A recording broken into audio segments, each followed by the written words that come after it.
Hello. I'm ready. I'm here. Oh, I haven't done the color adjustment thingy, which I think I want to do. Let's very quickly do that. And then we're good. All right, it'll adjust a bit automatically. And there we go. Hello, Mega Leech. Oh, yeah, I'm stepping out. All right, see you a bit later. And, my ring light just sitting there. I feel like turning it on and then just be this, put it behind my head. I could have a halo. It could be the saint of Friday night live stream.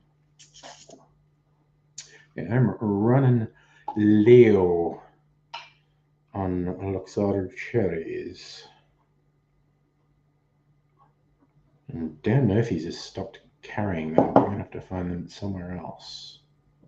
Fraggle Rock.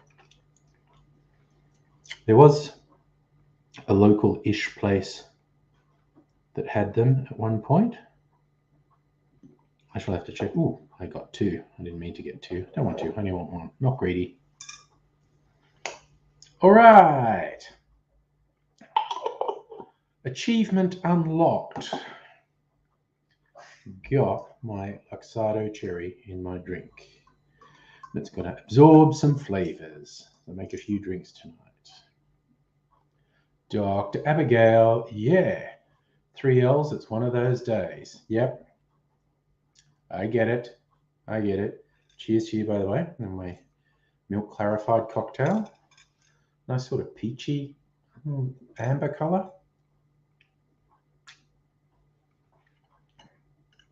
That is tasty and fruity. My buttons come undone. Looking like a goddamn slovenly animal. I'll do one more button up. I'm going to do the top one up though, because that would look weird. Did that with the other shirt just so I could show off what it was saying. Don't need to with this one. It's a martini shirt. Sort of 50s martini bowling shirt. One of my new ones. I think it's the first time I've worn it on this. I think it's the first time I've worn it on the stream. I'm not 100% sure about that.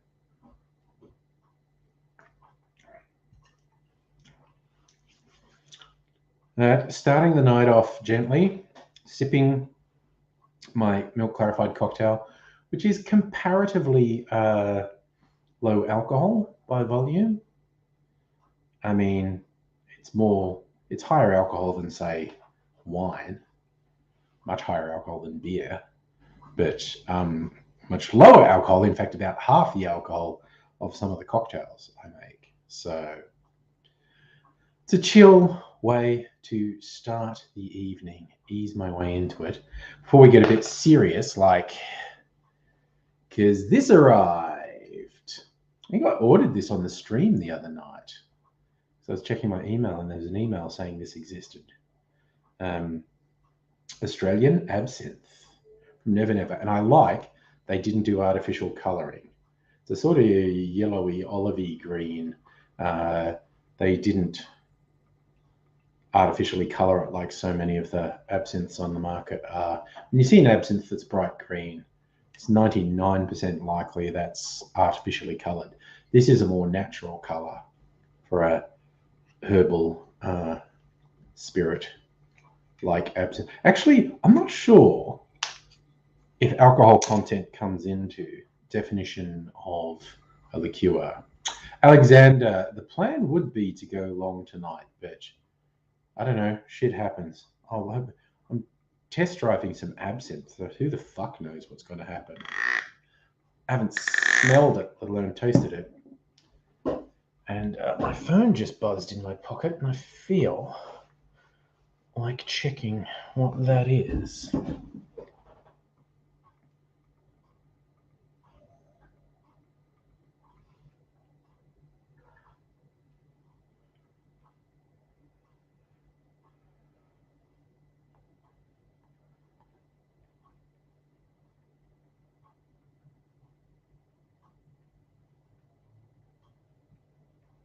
my daughter.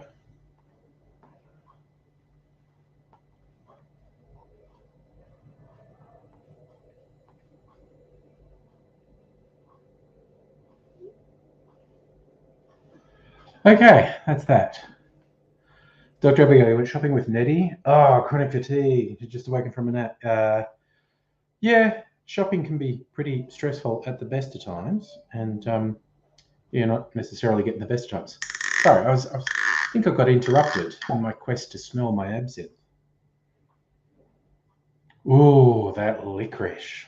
Because besides the traditional absinthe herbs, which have a licoricey, aniseedy flavour and aroma, they apparently used extra aniseed in this. Oh my god, it smells like black licorice, black jelly beans, which, that's going to depend whether you like that or not. Um, whether that's a good thing, I like it as an aroma. We're going to be taste testing it later. God, Abigail, barely move your limbs. I feel for you. Well, hopefully you're not sleepy and you can just hang and chill. And I shall try to avoid doing things that would require you to move your limbs.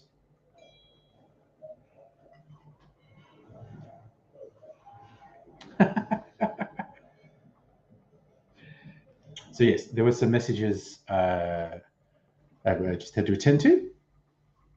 That was for my daughter, and she's oh well, it's boring shit about a dentist actually, which I said we'll organise tomorrow because I can't really get involved in an in-depth, even text-based conversation about a dentist right now because I'm here and I'm occupied. Oh, you're awake now. Well, that's good. We'll soldier on. Dr. Abigail, this might interest you just from a purely scientific point of view. Was watching some YouTube before coming on, and as YouTube is wont to do, it recommends things that they think are related to what you've been watching. I watch a lot of trailers for movies and TV shows, so it recommends a bunch more trailers to me, which I enjoy. I don't know why. I just really enjoy watching trailers, getting a vibe for things that are coming up. Watch a lot of music videos, so I get music videos recommended. Watch a lot of comedy, so I get some comedy stuff recommended. And along those lines, I stumbled upon these animated things, which I think originally on Adult Swim in the US, Tales from the Trip, celebrities, they're kind of minor celebrities, to be honest. They're pretty obscure people. Celebrities talking about taking hallucinogens. And hello, Lee. So yes, Tales from the Trip, and I watched a bit of that because they range from mildly interesting to very interesting. Lee, sorry, yes, I saw that on Facebook. I knew that we were around your birthday. So I don't know if you were on the stream last night. You may be doing birthday things. Happy one day late birthday, anyway. So yeah, and because I watch these things, Tales from the Trip, I get other related things, and there are people talking about mushrooms and psilocybin and whatnot, and they used a term that I hadn't heard before. I'd heard of the technique, but I hadn't heard the term. And Dr. Abigail, in your science research, I don't know if you've heard the term lemon tech, TEK.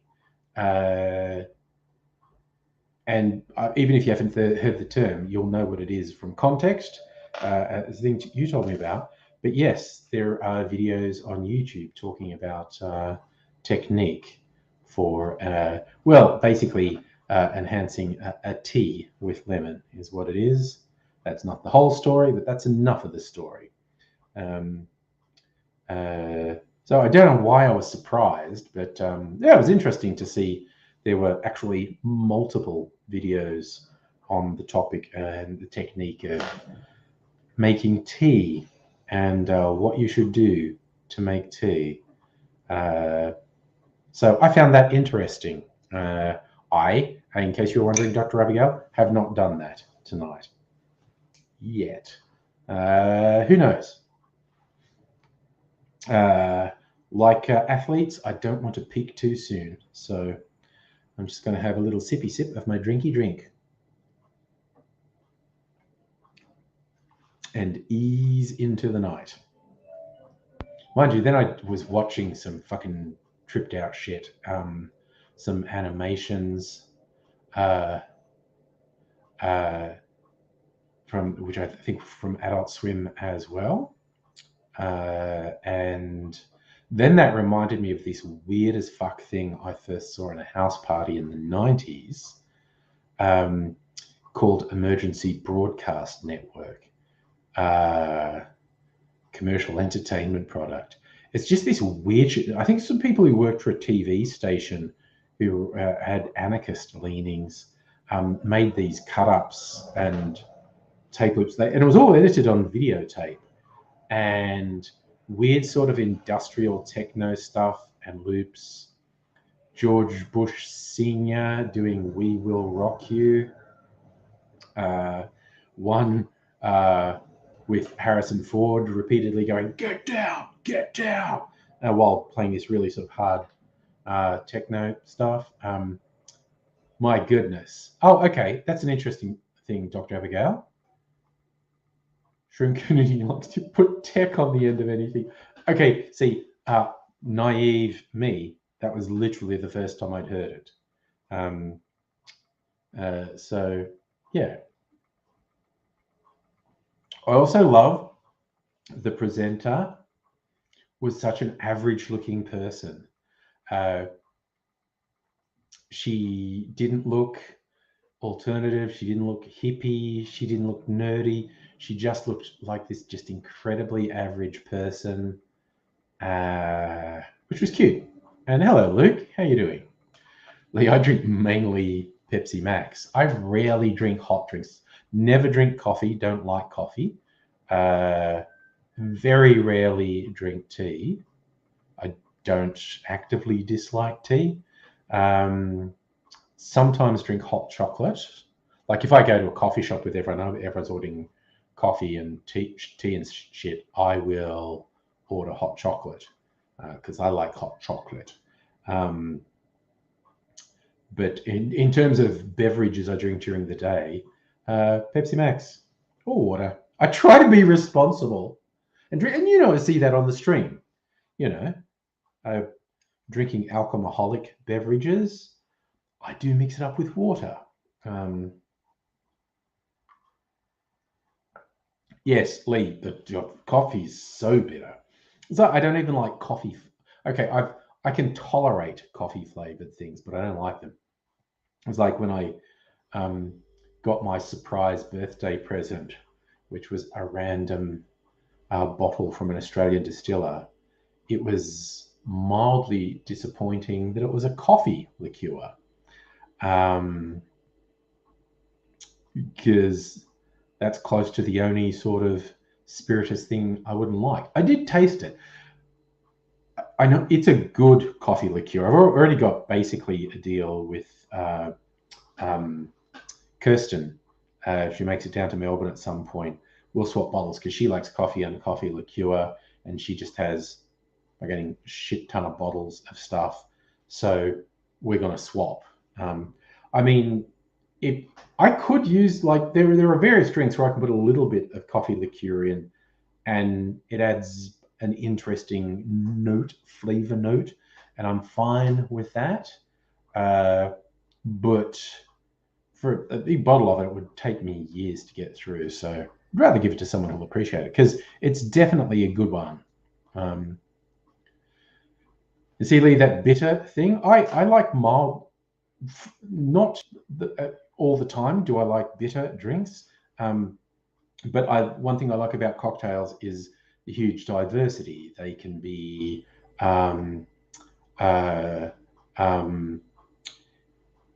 they can be boozy, they can be fruity, they can be creamy, they can be bitter, they can be sweet. Cocktails, I'm talking about. And a really popular cocktail is made with Campari, the Negroni, and I just cannot. You think coffee's bitter? fucking Campari is so bitter. So I have a couple of Campari alternatives over there. They are bitter Amaras, but they're not as bitter as Campari. So if I'm making a recipe that calls for Campari, I'll use one of my replacements, and I find it tolerable. Oh, Lee, Trump and his covfefe thing. I think he was basically having a mini stroke at that point. Like, I think a proper medical examination of Trump could be summarized as the doctor going, "Oh, fuck." Because I think his health is generally extremely poor. And I seriously think that late night tweet from the White House, where he just randomly typed covfefe, I think he was having like a mini stroke or something. Yeah, there was just a thing where brain stopped acting in coordination with fingers. Oofed. Either that, or he just snorted a big fat railer Adderall, which he's obviously on, and fingers could not keep up with the bloody flicker of his synapses as they were overloaded by fucking Adderall. Well, besides the booze, I got this because it sounded good. This is from the Gospel Distillery, a whiskey bitters. It's actually, the base of this is their rye whiskey.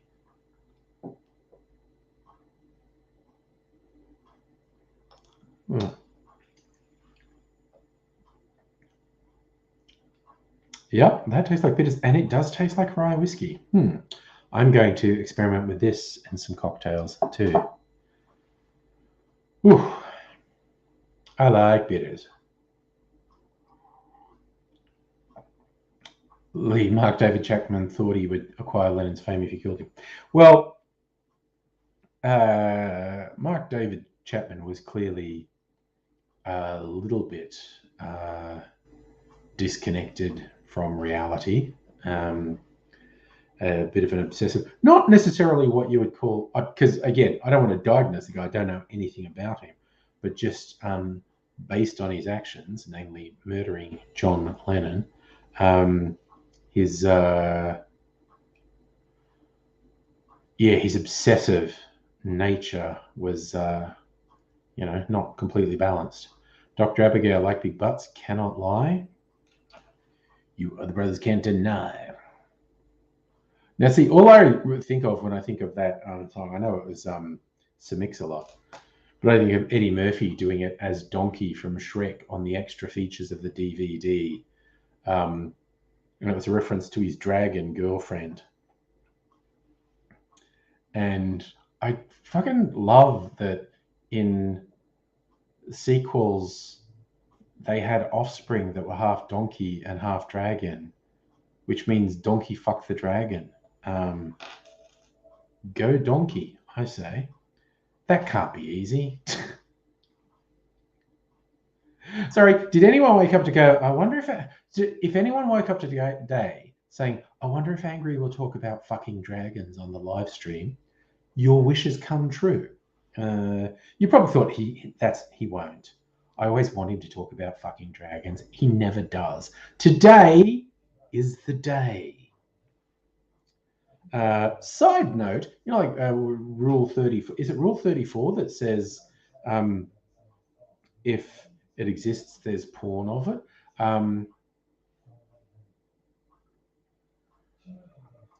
Well, basically there was fucking, Dr. Abigail. There was fucking. And yes, I think the Lady Dragon might have been a top, basically.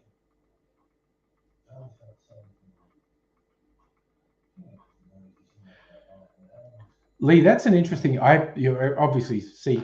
I tried not to pay attention to people like that, but it'd be interesting what his actual mental state is, and why he would be denied parole Like, is he a troubled person? Is he a danger to himself or others? Or is it just because it's so high profile, it would be bad PR to let him out of prison? I don't know. Legal system, particularly in America, is fucked, really. Anyway, Rule 34. One of the most famous, weird, self-published, absolutely surreal erotica authors is Chuck Tingle. You forget the name of the person you're talking about. Chuck Tingle, of Pounded in the Butt fame. And Chuck Tingle is a treasure. He's wonderful. Love is real. And he writes absolutely surreal, self-published erotica, and I think makes a fucking fortune from it. But there is some super fucking weird shit in the self-published things on Amazon and probably some other things. And Chuck Tingle does have some dinosaurs in some of his stories, but there are some people who specialize in dragon porn, as in humans fucking dragons, and dinosaur porn, humans fucking dinosaurs. It's a world. It's a big, wide, strange, unusual world where if you can conceive of it, it's out there, and if you can't conceive of it, it is also probably out there. It's also why I hate the phrase. I think it's very lazy language, and I hate lazy language. I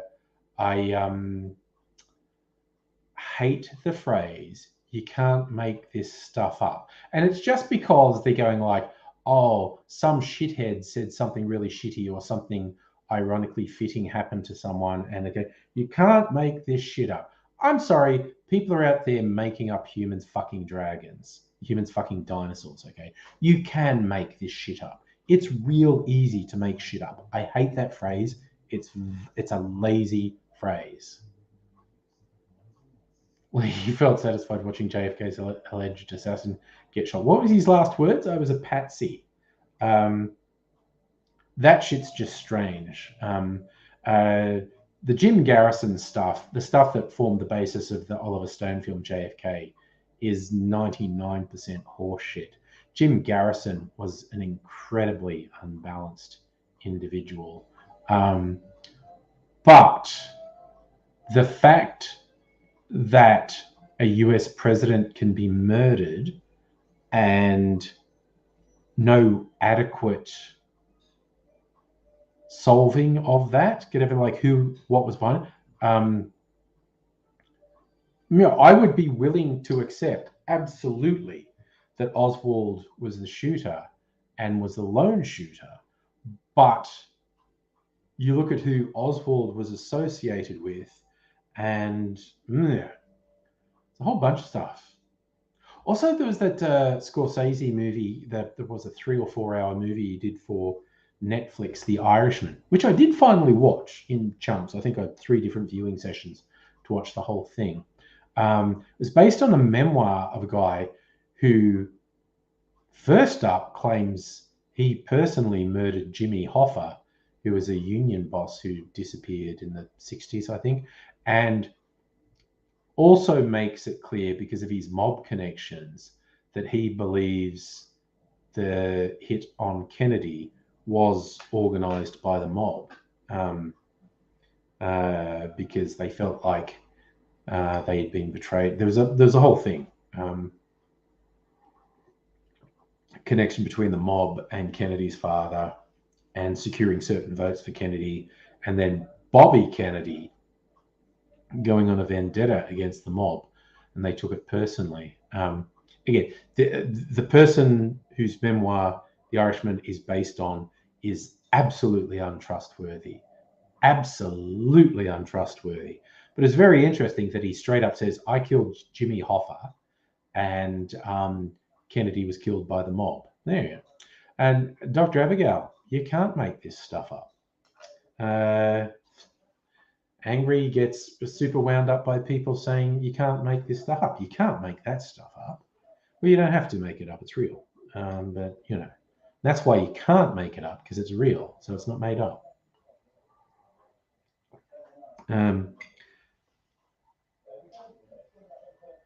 Yes, but while I'm willing to accept Oswald was the lone shooter who killed Kennedy, his connections are very, very, very, very, very, very, very strange. And there are a huge number of unanswered questions. And the fact those questions are unanswered raises a whole extra set of questions like, well, why the fuck are they unanswered? Why was that not resolved?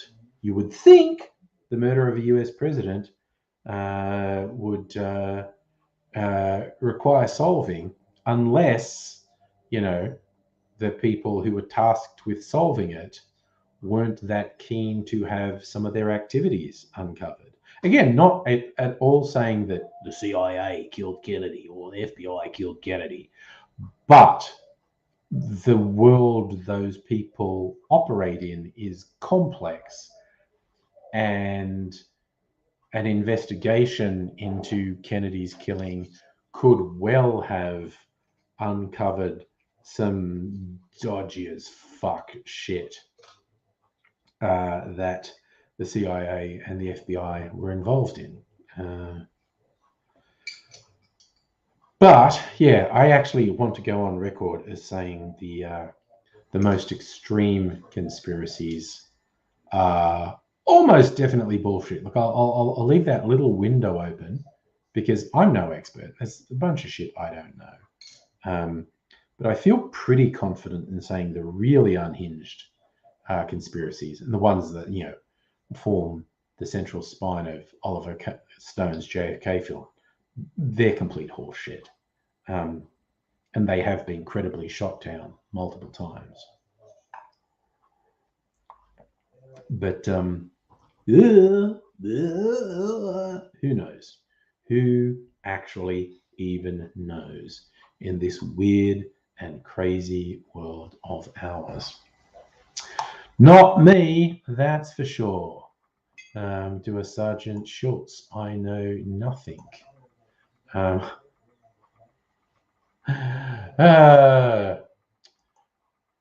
think Sergeant Schultz popped into my head because I watched the first episode of The Offer on Paramount Plus, which was it's a dramatization of the making of The Godfather from the point of the view of the guy who was the producer from it. And this guy, he was a computer programmer for like a military industrial, for the Rand Corporation. And he was bored with that. He was in LA, which is where the Rand Corporation was, and he met some Hollywood people and got involved with them. And with another guy, he successfully pitched Hogan's Heroes.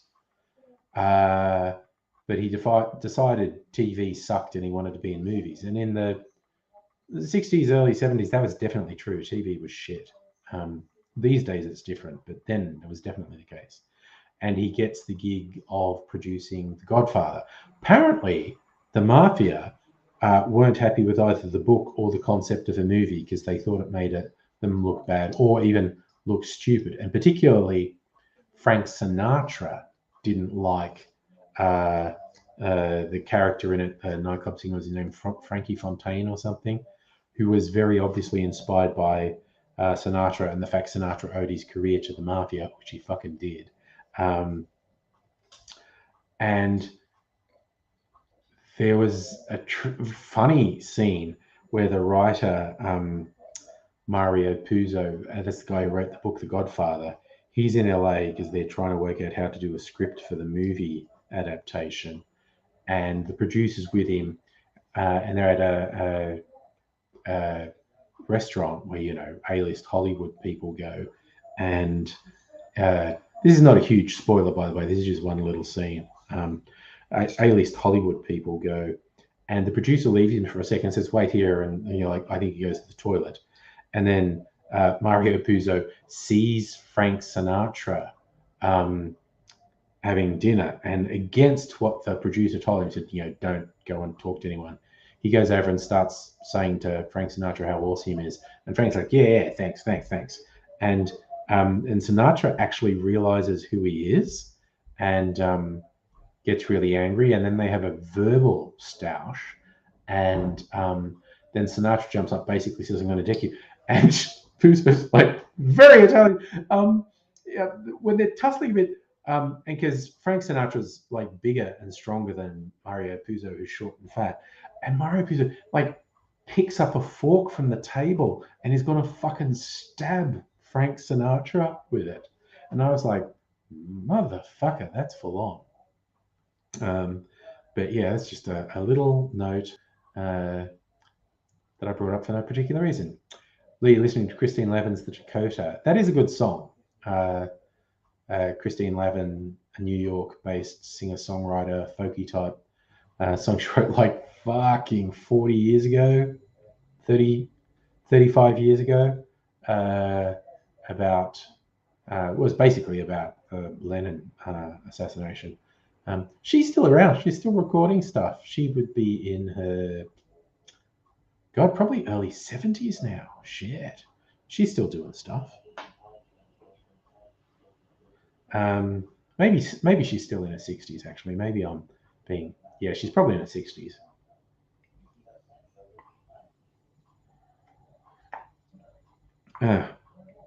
But yeah, she recorded that like 35 years ago. Very close to it. Certainly over 30 years ago. I'm fucking old. I just think, when you're remembering stuff from your youth and you realize it was more than 30 years ago, and like, fuck me. If when I was that age, early 20s, and someone started waxing lyrical about something that happened 30 years previous, I was just like, fuck me, you're old. So I'm thoroughly aware when I say stuff like that, it's because I'm very old. C'est la vie beats the alternative. By the way, the alternative is not being young, because time passes and mere humans have not yet discovered a way to thwart our experience of time as a linear progression. You know what I say there? It's the way we experience time. I am not an expert in some of the more arcane scientific research about the nature of time, and for that matter, reality. But whatever weird fringe scientific thought is going on in those areas, I think it's safe to say us mere humans experience time in a linear fashion, and we aren't capable of experiencing it in any other way. Dr. Abigail, it is true. There are, every couple of years, it seems like we hear about a breakthrough where there's greater understanding of aging, as in the destruction of cells and the dying of the body, which leads to possibilities of life extension, etc. There was, probably still is, an actual trend in the US of the super rich paying young, healthy people for blood transfusions with the belief that it makes them feel more young and vital. And I believe there may actually be some supporting medical and scientific evidence between that. But I did see something this week about experiments on mice, something about injecting brain fluids from young mice into older mice actually arrested the decay of older mice brains. And as soon as I saw that, I was like, there is no way there are not billionaires funding research into how they can get the precious brain goo of young people and inject it into their own cranium to extend their cognitive function and life. Oh, nice. Megalich, with all your desserts you got. You had appleberry crumble, which are tart, so you eat it cold. Very nice. Very, very nice. Now I've decided I want to find this brain juice thing. I should be able to find it. No? Okay. Not signed into Twitter on that browser. Am I signed in on this browser? I might be. I am. Right.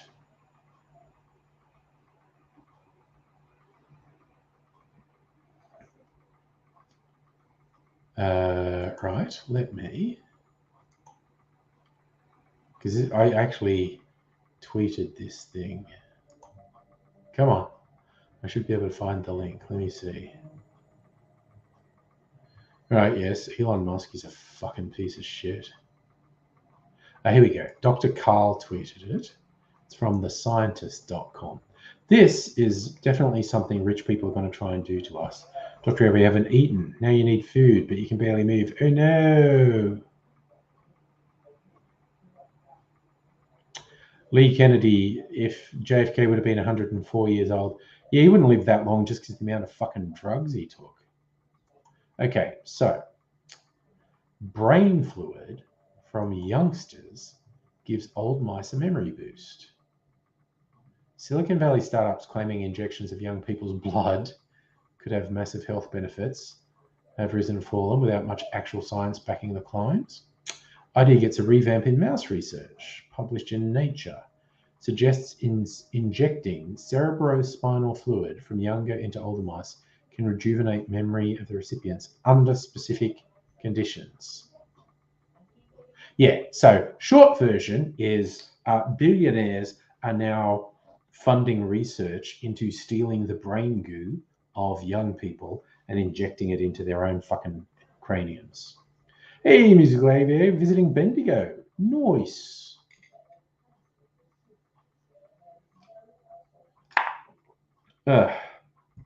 Okay.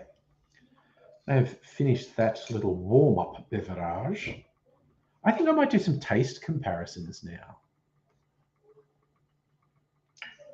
I got 2 bottles delivered today from different sources. Absinthe from the Never Never distillery and rye whiskey from the Gospel distillery. Now, as we discovered last time Dr. Abigail was here, she's not really a rye whiskey fan. I like it. And I now have 4 different rye whiskies. And I want to taste them side by side and decide which one I like the most. Just because. And yes, Musical Aviator, there's definitely no chance experiments on injectable brain juice will cause a zombie outbreak. Definitely not. Definitely not. Okay, rye whiskies. Okay, which one is this? Molasses. Rye whiskey. Rye whiskey. 3 Australian ryes and 1 American rye. Okay. High West from Utah, I think. Park City, Utah. Okay, this is my newest one. Just arrived today. It's a lovely rich colour. The Gospel Project's fortified cask. Mature rye whiskey rested for a further 6 months in 3 fortified wine casks. Apera, Chardonnay, Tawny, and fortified Semillon. Recoopered by master distiller Ian Thorne, absorbing the full force of Melbourne's summer, the wine casks offer sweetness, richness, and a lingering finish in our dry rye grain, an ideal winter companion. Well, that sounds great.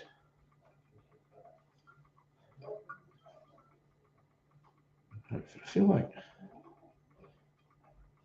I feel like there's supposed to be a thing I can get here. That looks like I'm supposed to be able to peel off the seal. Come on, God damn it.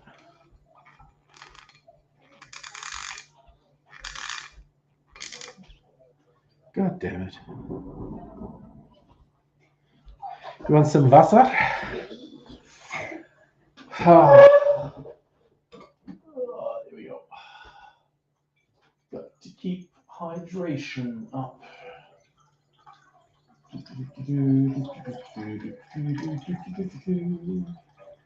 Here we go. You're probably didn't hear that. I just managed to spill water on myself. That's okay. What a clune. Okay. It's weird. There's a thing here that looks like that's where I meant to grab it, and it should be easy. And it's turning out not. Right, this is confounding me.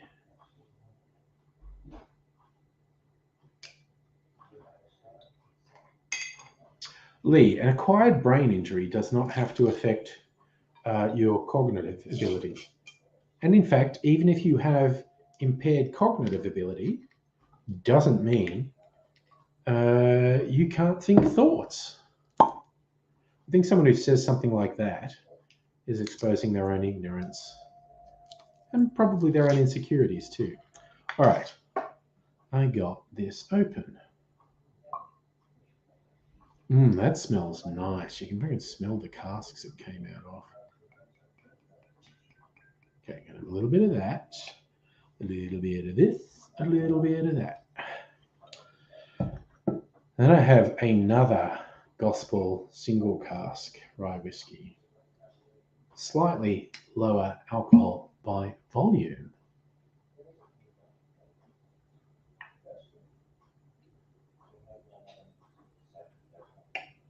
All right. I'm such a sucker for limited editions from Australian distillers. So that's 48%. The first one is 52%. The Archie Whiskey Gone Awry is also 52%.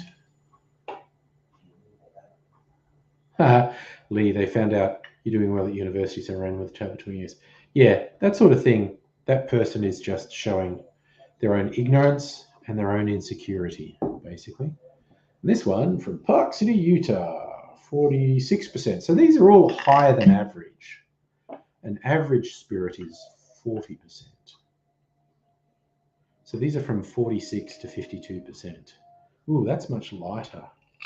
The High West whiskey is much lighter in colour. The Australian ones are all very similar. I don't know if this will even show up. Australian, American. Anyway, I'm going to try my new one first. See what it's like. It's really feel like you can smell the oak and the sort of fortified wine from the barrels it was finished in.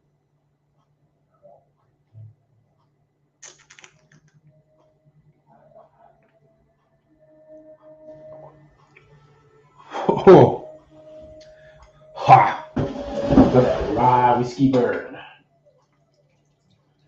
Have some water between these to cleanse my palate. It's got almost smoky flavour on it. How did they describe what they think the tastes are? Oh, also they gave me great stuff in the package. I'll show you a little postcard about the fortified cask. What are they saying? Rye whiskey with roasted walnut, maple syrup, clove, leather, and fig on the nose, orange marmalade, fruitcake, bitter caramel on the palate. I was getting this sort of smoky thing, sort of like a burnt caramel. They gave me another little postcard for the bitters I got.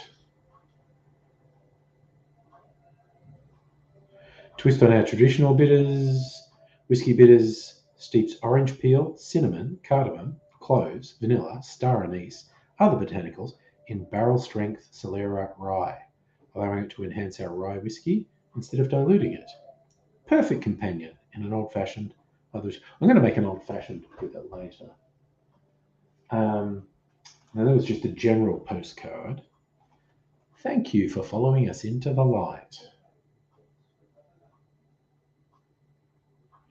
They source their grain from a single farmer located in the Murray-Mallee region, border of Victoria and South Australia. Chosen specifically for harsh climate, rye is small and dense with flavour unmatched by rye from other areas. There you go. Plus, they gave me these neat coasters, really neat art coasters. Yeah, I mean, you won't really see the design, but that one. Just really neat arcane designs. And there are recipes for classic whiskey cocktails on the back. Boulevardier, Old Fashioned, Manhattan, and Sazerac. Actually, I should make a Sazerac because you put absinthe in a Sazerac. So I should definitely. I've got Australian absinthe and Australian rye. I should make a Sazerac later. Anyway, so the Gospel Fortified Cask Rye. Finish this.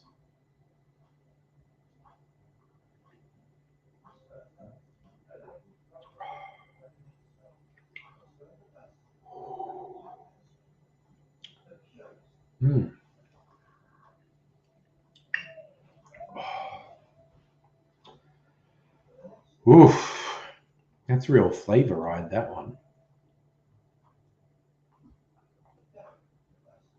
All right, cleansing the palate.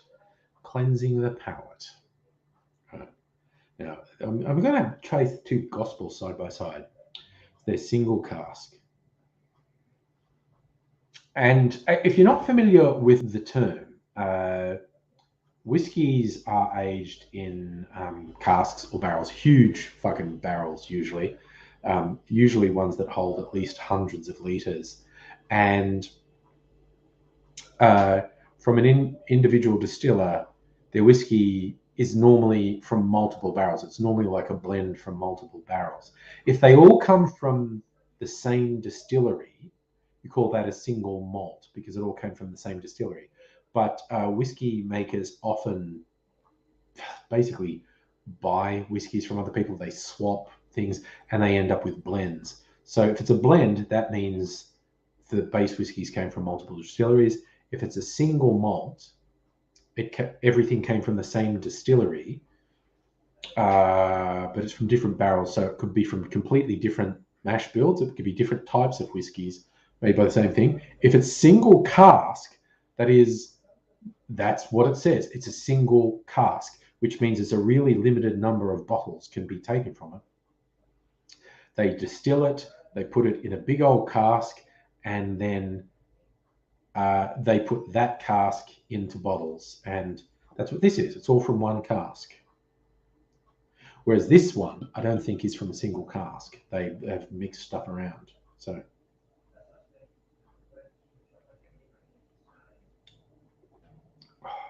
straight off the bat, this is sweeter. It's actually a little bit easier to drink. The flavors in the fortified cask are really interesting. The single cask, it's sweeter and it's easier to drink.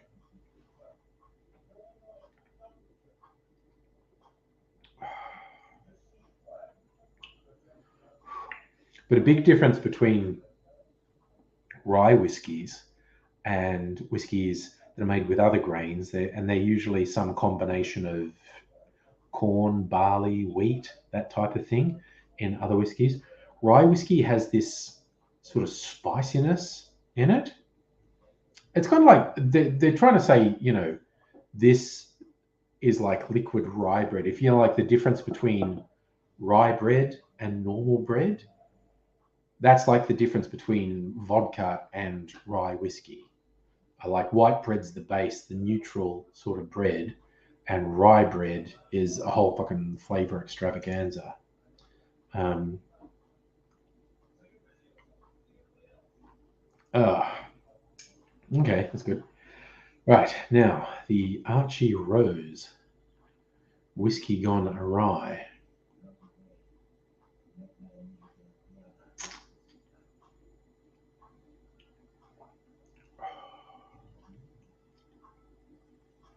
This is a sort of darker, more molasses flavor than the Gospel single cask. It's actually closer to the fortified cask.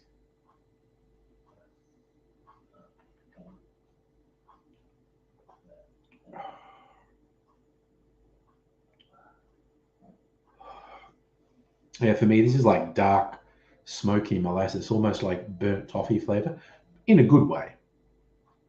But again, these are not as easy drinking as lighter whiskies. They're a whole thing. As Dr. Abigail found out when she was here. She just discovered she's not a fan of rye whiskey, and that's fair. Hmm.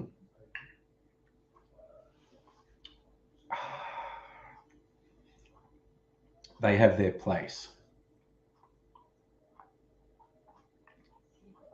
Ah, and now the American whiskey, which is much lighter in colour than the Australian ryes.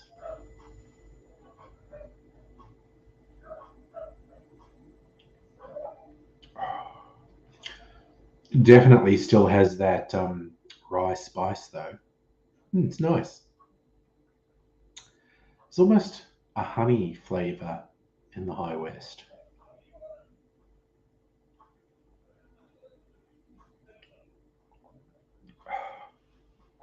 Oh, yeah. So it's like the Archie Rose and the Gospel are more sort of dark molasses sweetness, and the High West is more honey sweetness. They've all got that rye spice in them though. So nice. I should be thoroughly prepped to have a good old rant about something soon. Oh, oof. Okay. So, okay, that's my taste comparison of all my rye whiskies. Another time, I'm thinking of playing a game because I've got I don't know, a dozen or so whiskies over there, and they're all really different. But I reckon in a blind taste, I would know which is which. I've got my plan is pick four of them which are really different, and then in a blind pour a little bit of each, and then in a blind taste try and work out which is which. And I bet I fail because there's been study after study after study that shows, and this is like with wine, with beers, with spirits, people who think they're experts are as influenced by the label as anyone else. And in blind taste tests, they regularly fail to pick out the expensive one. They get fooled by much cheaper options. So our brain primes us for certain things. So have you ever had the experience of you were going to drink or eat something and you thought it was a particular thing and it was actually something very different? Um, the dissonance when you discover it's not what you thought it was is really wild. Like if you expect something to be sweet and it's spicy, um, if you expected something to be water and it was vodka, or if you expected something to be vodka and it was water, it's just basically your brain primes you to experience a particular thing, and we don't experience anything objectively. We experience everything subjectively. And our preconceptions. Look at, I'm just saying I'm going to sneeze. I'm going to sneeze again, I think. Sorry, there was just a tickle in my nose. Yes, we experience everything subjectively. Hey, Rays, how you doing, man? You just missed me doing a taste test of rye whiskies. Because I got a new rye whiskey today, so I was comparing it to the ones I already had. And it's pretty fucking serious. 52% alcohol. Oh no, I've got a drinking problem. Problem is I missed my mouth with my water. Right. Okay, so actually I might do a really quick absinthe taste comparison. I'm just going to rinse these little plastic shot glasses out because I can't be fucked using anything else. So just rinse them out. Right. I've got my jigger here. Okay. All right, I'll put a couple of these bottles back. I'm going to keep my new one because I'm going to make a Sazerac with that. Okay. That can go there. That can go there. And that can go there. Oh. Okay, and where's my absinthe? I put it down there, I think. There it is. Okay. This is my trusty old absinthe. It takes me a long time to go through a bottle of this because it's so potent. This is a Spanish vodka, Jacques Sarraud, 80% alcohol by volume. Artificially coloured blue. They colour code their absinthes. Oh yeah, Rays, you're in the States. The Carolinas, beautiful. I have only ever been to like the West Coast. Been to California, Los Angeles and San Francisco, basically. Nevada. I went to Vegas and then drove from Vegas to Denver, Colorado. So I went through Utah and Wyoming on the way. But yeah, I have not traveled widely in the US. I would love to. Oh, Dr. Abigail, trying to do an order on Milk Run for groceries. Coming up with an error. Well, rough. I hope you get it sorted because I understand the drama. Okay, I am going to taste this, my old faithful, artificially coloured, 80% alcohol absinthe. I'm just going to try it straight. You should have it with a bit of chilled water, basically. And my brand new, naturally coloured Australian absinthe. Oh, that is a mere 55% alcohol by volume. A little bit more. Now I got the sniffles from that sneeze. Raise all the people played on your anxiety, couldn't wait to leave California. Fair enough. Fair enough. I hope you have a great adventure. So I'm going to do the 55% first because I think the 80% might overwhelm my palate. Oh man, it's just got this great black jelly bean smell. Hated black jelly beans as a kid, but I like them now.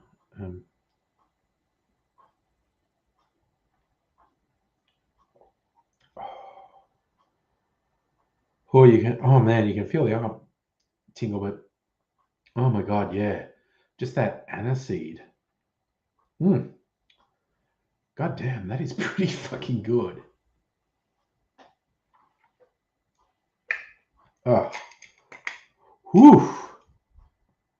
Okay, a little bit more water. Cleanse my palate. Cleanse the old palate. And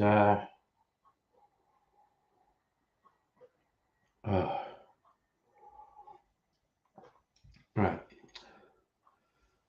And then a very, very fake blue, 80% alcohol.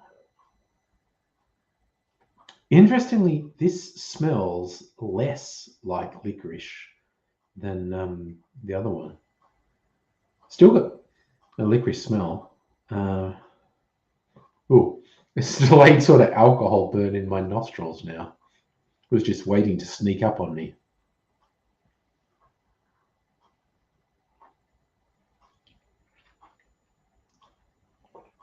Ah! Ho, ho.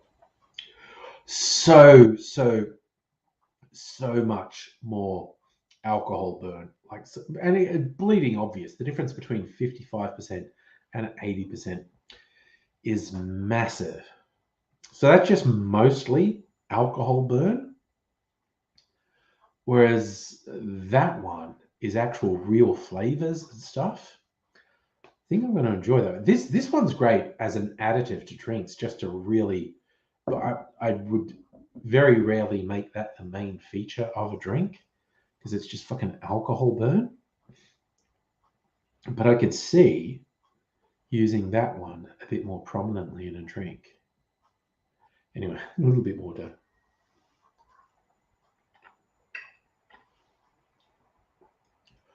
God damn, that's so hot.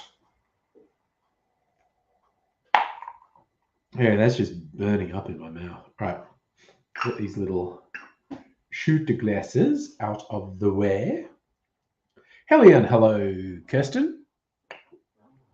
I've just been doing comparative tastings because I got a new gospel rye today. So I did a taste comparison. That's now the 4th rye whiskey I have. And I got Never Never's Australian Absinthe, which is really nice. And that's 55%. And I compared it to this Jacques Rowe, which is 80%. This is just all alcohol burn. Whereas the Never Never one, actual real flavors and stuff. I mean, still 55% is pretty strong. But man, by comparison, this is just all alcohol burn. And the Never Never one is really rich, like black jelly bean flavors. Yummy. Anyway, I'm going to combine my 2 new bottles and make a Sazerac. So I'm going to. Oh, and I didn't check how this louches actually. Man, the stopper is really tightly in there. You get that squeaky ASMR. I'm going to put half a shot on ice. And then I'll straight it off later as a chaser. Now, I need my stirring glass to stir up a Sazerac. My stirring glass is here. So I'll get some ice. Ice, baby. Do.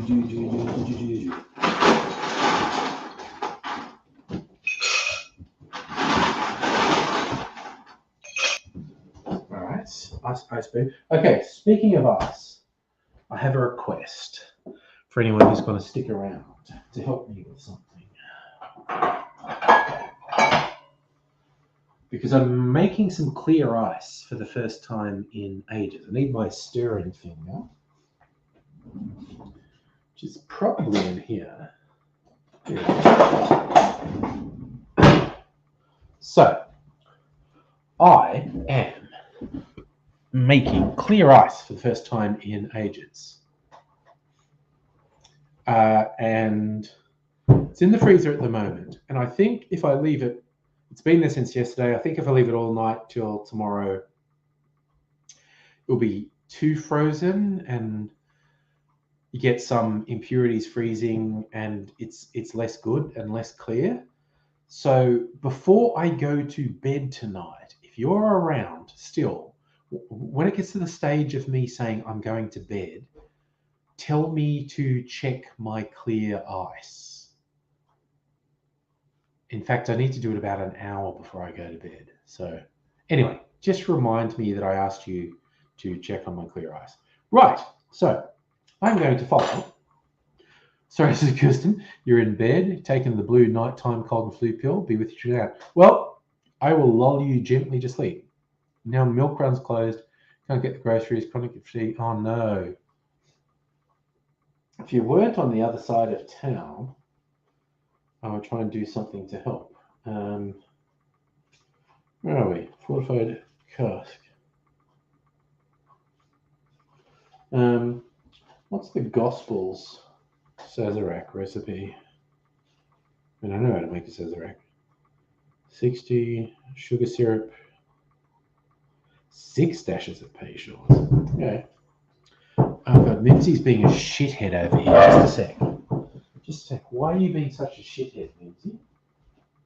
Oh, okay, yeah. The other is angry, must close that door. Okay, I need to get.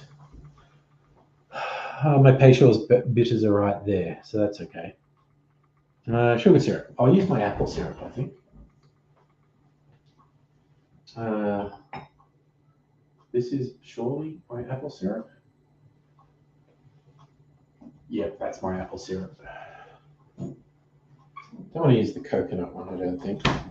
Use my apple syrup. Okay, so thank you, Dr. Abigail, for reminding me to check my clear ice. If you could do it like once an hour, that would be good. All right, some zucker syrup. Put that in there. Und Manura whiskey. And we'll also get the glug glug glug ASMR now, I think. Yeah, there we go. Nice splashy glug glug glug ASMR. Put the stopper back in there. And some bitters. Where's the Peychaud's bitters? That's orange bitters. Peychaud's barrel aged. That will suit me. There we go. Peychaud's bitters. And now you get some stirring ice ASMR. You're getting all the ASMR tonight.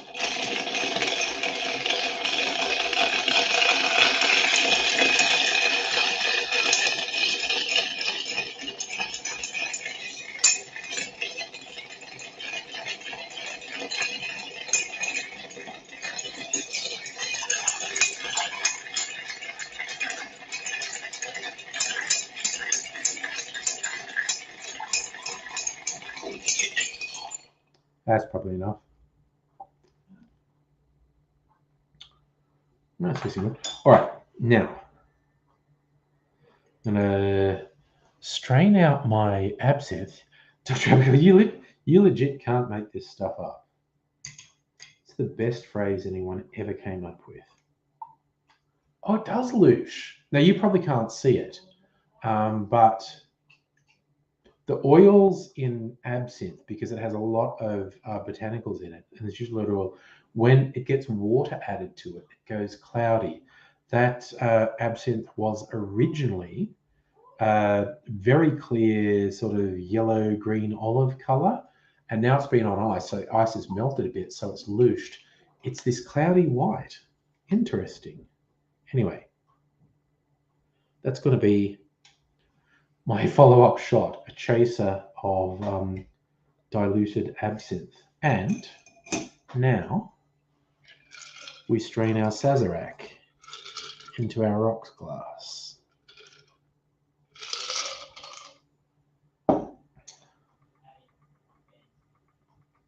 And again, traditionally, you don't have ice with your Sazerac. I'm not being very traditional, though. I'm just leaving it, but and it's got a nice absinthe aroma here from the absinthe that was sitting in the glass. That's really nice, actually.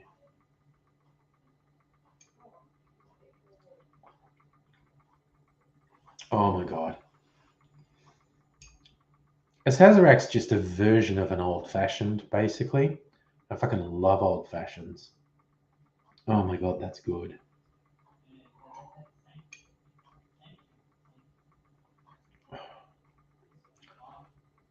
My God, that's got a whole bunch of flavors going on. The rye, the Peychaud's bitters, the sugar, and just that tiny bit of the absinthe in there. God damn, that's nice. That is a nice drink.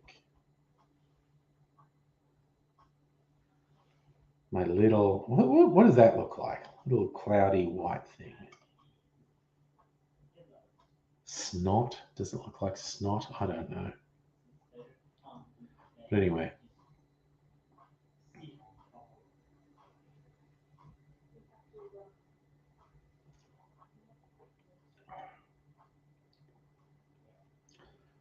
God damn, that is a quality drink. That is a quality drink. And if I do say so myself, I have made myself quite a nice drink there. A plus, angry. Like on my own scale of 1 to 10, where 7's good, 8 is good, and I would definitely do it again. 9 is that's so good, I want another one now. This is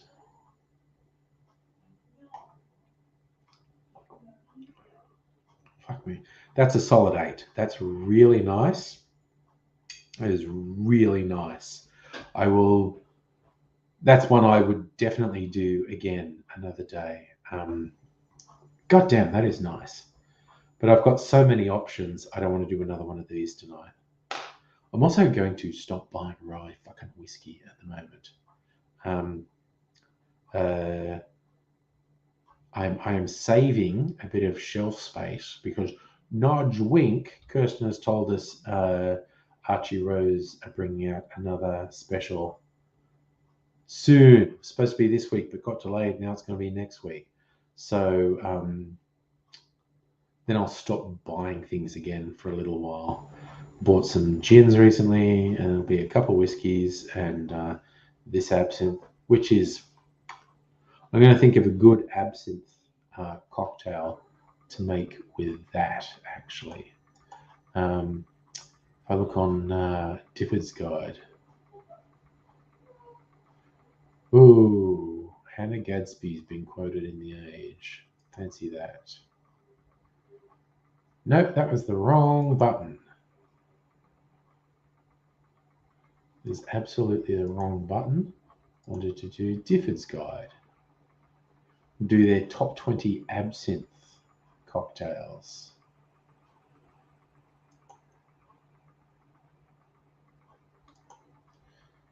Okay, 20 best absinthe cocktails. I'm going to do it. Highball. Ooh, absinthe with ginger ale. I tell you what, that absinthe with my spiced orange ginger ale would probably be fucking awesome, actually. What's it? Absinthe by Jimmy, which is absinthe, lime juice, water, sugar. Wow, that's like an absinthe sour. And yeah, traditionally absinthe cocktail is just absinthe, chilled water, and sugar. Absinthe drip, yes. I actually have an absinthe spoon and some sugar syrup, so I could do the whole thing with putting the cube on the absinthe spoon and drip some water on it so the sugar dissolves into the absinthe. But this is just absinthe and water.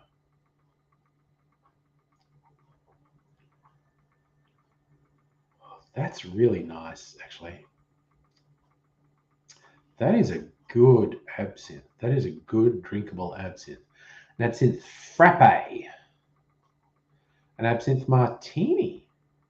Dry gin, dry vermouth, and absinthe. A generous splash of absinthe. I want to see what they recommend. An absinthe mojito. Lime, mint, absinthe, and lemonade. Good Lord. That's a wild one. An absinthe sour. I made an absinthe sour. I called it a skullfucker sour because it was 2 ounces of 80% absinthe. Kirsten, I do not know if the Never Never Absinthe has sold out, but it has the angry seal of approval. It's wonderful flavors. It's very drinkable. Like, as opposed to the one I had kept on, which is 80%, which, if you taste it on its own, is just all alcohol burn. This, eminently drinkable. Herbal, licoricey, wonderful. I actually would recommend you get a bottle of it. So, Dr. Abigail, emergency call out to friends, need help getting stuff, brain fog. Dr. Abigail, I don't know if you can if you can text me any practical way I can help you. I would be very big on helping. I'm just slightly at a loss as to what practical thing I could do to help. All right, so their absinthe martini is just a dry martini with a splash of absinthe, like a bar spoon of absinthe. Okay. Fuck it, I might do that later. I've got my freezer martini. I might pour my freezer martini and add some absinthe to it later. Because fucking why not? Oh yes, a Bohemian Mule, absinthe, lime, sugar, ginger beer. De La Louisiane, yes. Oh, rye whiskey, sweet vermouth, Benedictine, absinthe. Fuck me, I might make one of them later. I might fucking be under the table later too. Death in the Afternoon, that's a Hemingway drink. Absinthe with champagne. A Duchess, sweet vermouth, dry vermouth, absinthe. Fairy cream, I've made that before. Absinthe, cream, creme de cacao. I have actually made that before. That's okay.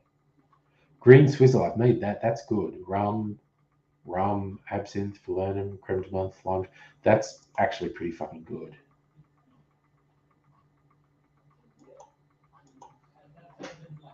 A Hemingway, absinthe, sugar, lime, and how's that different from Death in the Afternoon? I don't know. Neptune's Wrath, gin, absinthe, lemon juice, sugar, egg white, green chartreuse. An Obituary, gin, absinthe, and dry vermouth. But how's that different from an absinthe martini? It's not, it's just, okay, it's just drier and less absinthe. Okay. Remember the Maine, absinthe, rye, bourbon, sweet vermouth, cherry brandy. Twist on a Sazerac. Damn. Sazerac and a Waldorf.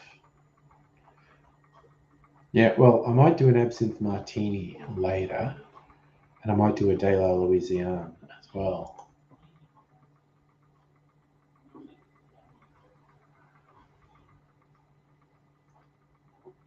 Oh, fuck me. Okay, for anyone who knows the Never Never Distillery, which is like just a major Australian award-winning distillery, saying they've knocked something out of the park is like, well, duh.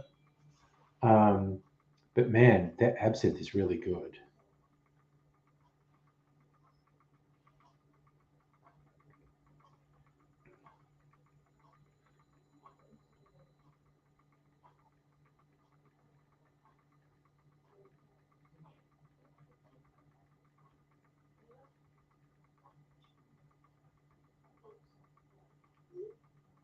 Okay, texting. Oh, whoa, whoa.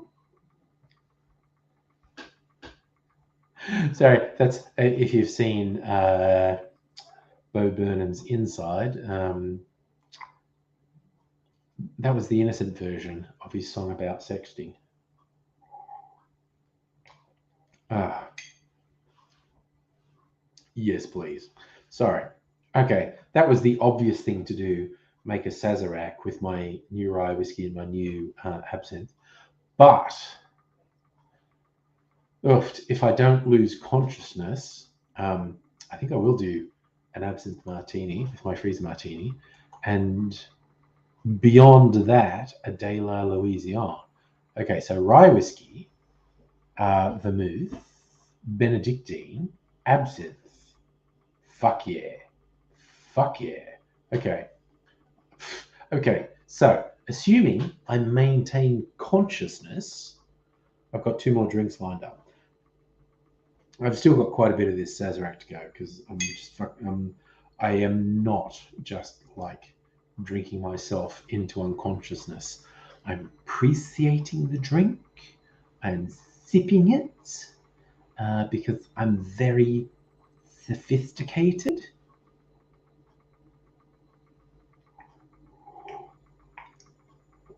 Oh, oh man, I fucking love a Sazerac. I love again because I already said this because it's just a variation on an old fashioned. And I fucking love old fashions. Um, it's an old fashioned with different spirits and different bitters to a traditional old fashioned. Ah, but it's yummy, and I like yummy drinks. That's me. I like yummy drinks. Oofed. You can tell I'm probably not even half Tim Smith yet, but I swear to God, I finish this if I have an absinthe martini and a De La Louisiane in like, and not even quickly, like if over the next hour I have those, I feel like I will absolutely be Tim Smith at that point. Um, yeah, so it's like coming on 9:30 now. So I'm pacing myself. Um, I do want to have those 2 drinks, but maybe pace myself, have some water, not have them before 11. We'll see. We will see. I may have to plan some things. Uh,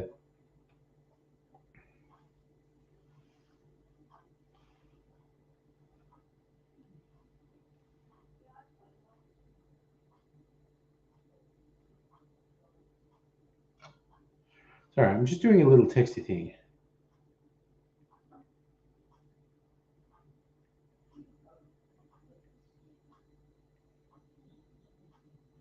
Um, and it's it's complicated because I'm old and I don't understand apps, as you kids say.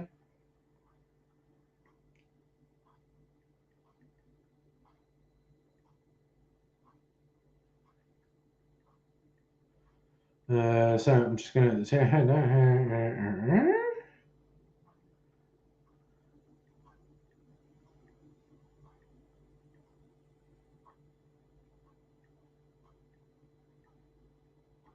so this just randomly made pop into my head. I hadn't heard from AZ. I mean, we did do text the other night, and shit's still on top of him. The combination of health issues and legal issues are making him feel too overwhelmed to join the live stream, which is kind of like, no, because people like to see AZ. People like to see AZ. Okay.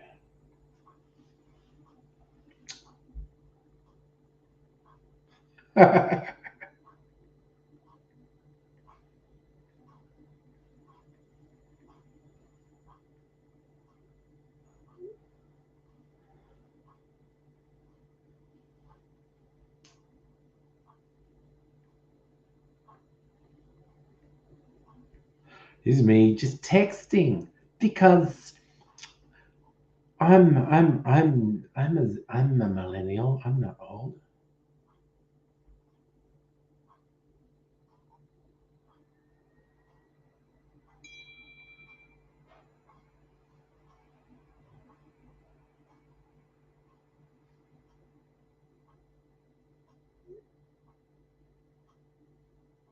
Okay, we've got stuff happening.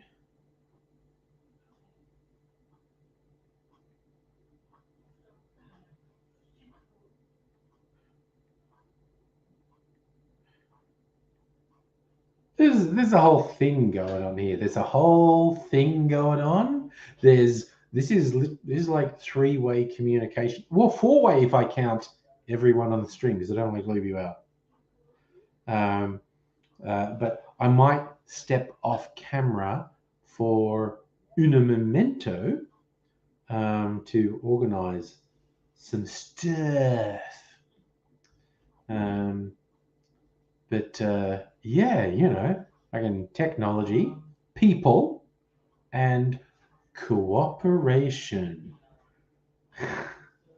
Remember, because I know I watched Sesame Street so many times as a kid, and they repeat the sketches with the Muppets and cooperation. That just reminded. I still fucking remember it.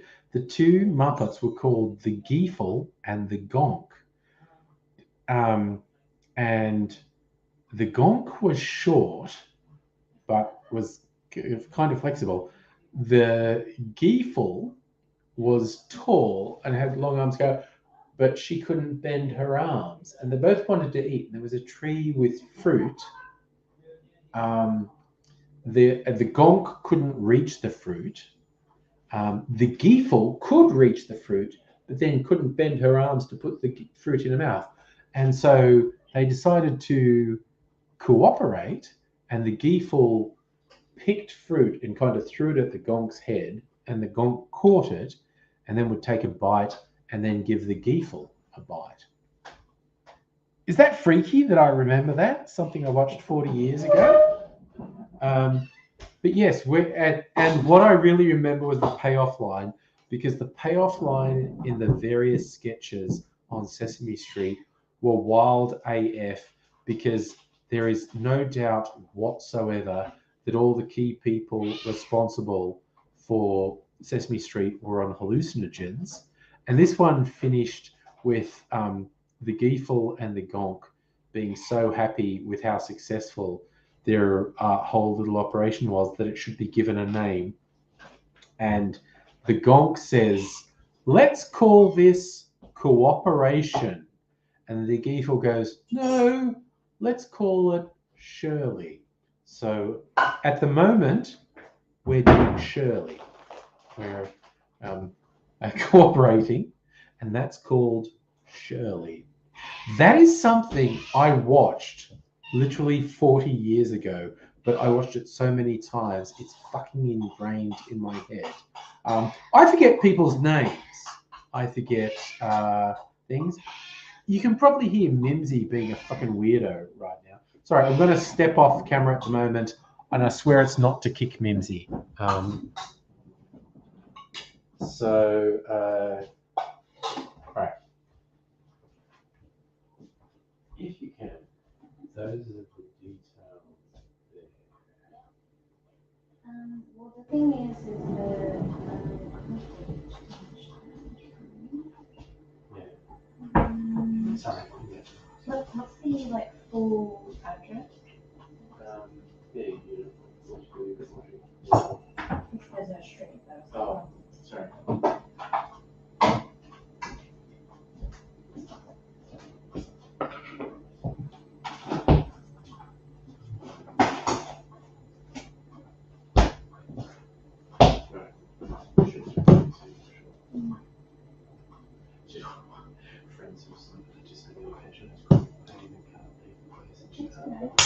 So I'm trying to help up. So you open me. That's alright. Right. All right. So we're still in the midst of Shirley. Oh my God, you got a new thing of ice cream. Sorry. I may have talked about this particular ice cream before, which I discovered in Woolies a while back. It's a New Zealand ice cream. It's on special. It's on special this week, and they have a few flavors, but you can get these ones where it's like 4 flavors in the one thing, and it's frigging awesome. And I noted we ran out of 2 different tubs at the same time, and I'm like, no more ice cream.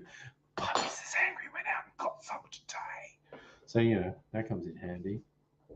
Yes, no, Dr. Abigail, that was no. See, Kirsten, you thought that was Mimsy being killed. Dr. Abigail's on board. That's Mimsy excited. She was actually being given some food. She's fucking hell. And hey, Safa, how's it going? Still sipping my Sazerac.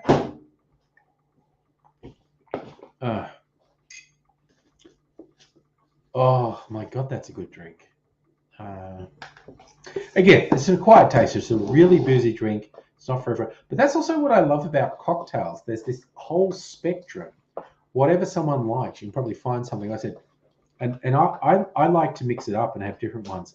Probably top of my list is really boozy ones. Okay, sorry, Kirsten. I'll show you the thing. This is the one. It's square. It looks like this. Much more premium, awesome force. It's this New Zealand thing. It's in the Woolies. You gotta try it. It's freaking amazing. You can get the flavors individually, but they have two different mixed foursomes. They're really good, and they're on special now. Yeah, no, Safa, my fucking brain, man. I can remember advertising jingles from the 70s, but I will forget someone's name that I met last week. That's my brain. What is my brain even about? So, yeah, yes, but I remember intricate details of Sesame Street skits from the 70s. Oh no, Safa, Sesame Street continues to be progressive. They had a multiracial cast. Um, Sesame Street was very progressive, always has been. Great show, and also full of animations done by people who did a shit ton of fucking acid in the 60s. When I was a kid, I would just watch all these weird fucking animations and go, that's pretty weird. I like that. Then you get older and you work out, oh no, the people who made those animations did a shit ton of fucking acid in the 60s. And that's why they were doing these weird as fuck animations in the 70s, because they did a shit ton of acid in the 60s. But you're a kid. You're really innocent. You don't know that. You just go, that's pretty colors. That was weird. A whole bunch of weird stuff. Like lots of nice colors and it's very weird. Oh, Kirsten, you absolutely should send husband for medicinal purposes. It's on special at Woolies and it's really fucking good. And the fourth Mimsy is being a fucking shithead. She was just at the door being a shithead, so someone let her in, but then they closed the door behind her. Now she's trying to open the door again. She's such a shithead. Strictly Sega, what is stuck in your head? Safa, Sesame Street. Sorry to dish Australian content, aka Play School, but Sesame Street is just streets ahead of Play School. Sorry, Mimsy's going to annoy the shit out of me if I don't open the sliding door. So I'm just going to do that. So I'm just on the other side of the kitchen. I'm not going, all right, Mimsy, the door's getting opened, you annoying shithead. Trying to ask for alternatives because the IGA doesn't have exactly what. Okay, thank you very much. She said she's very impressed with your ability to text while not having your phone anymore. I know. So, sorry, it turns out I'm impressing Dr. Abigail by being able to text without actually having my phone in my hand. That's psychic. Oh, yes, no, strictly Sega. For some reason, I guess that's what you were saying, stuck in your head. That one that goes 1, 2, 3, 4, 5, 6, 7, 8, 9, 10, 11, 12.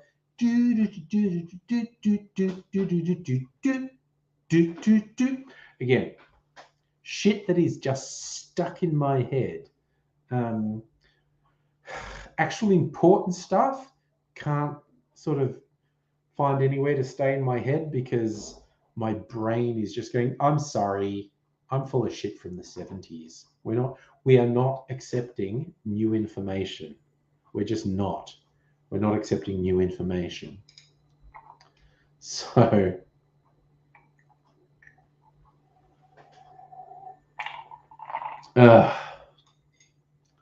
Strict say reminds me of the goodies thing too. Oh my god, I was just on Facebook today, and one of my Facebook friends did something. I think it was like an anniversary for the banana splits, and and there was the video was playing of the banana splits opening credits, but I didn't have like for this my desktop PC, I need to have headphones on and everything. Didn't have my headphones on, and the video started playing, and I was just hearing it perfectly. With na na na na na na na na na na na.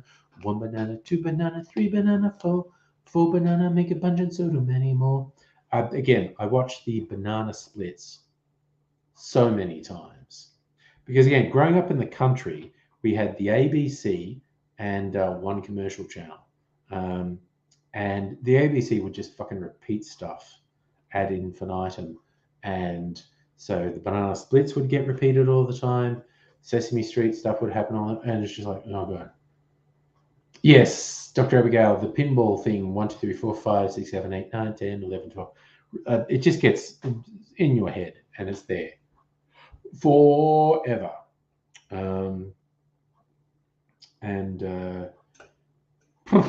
It just, it's a whole thing. That's what I'm going to say. It's a thing. It's a whole thing. But yes. Very, very trippy animations on Sesame Street.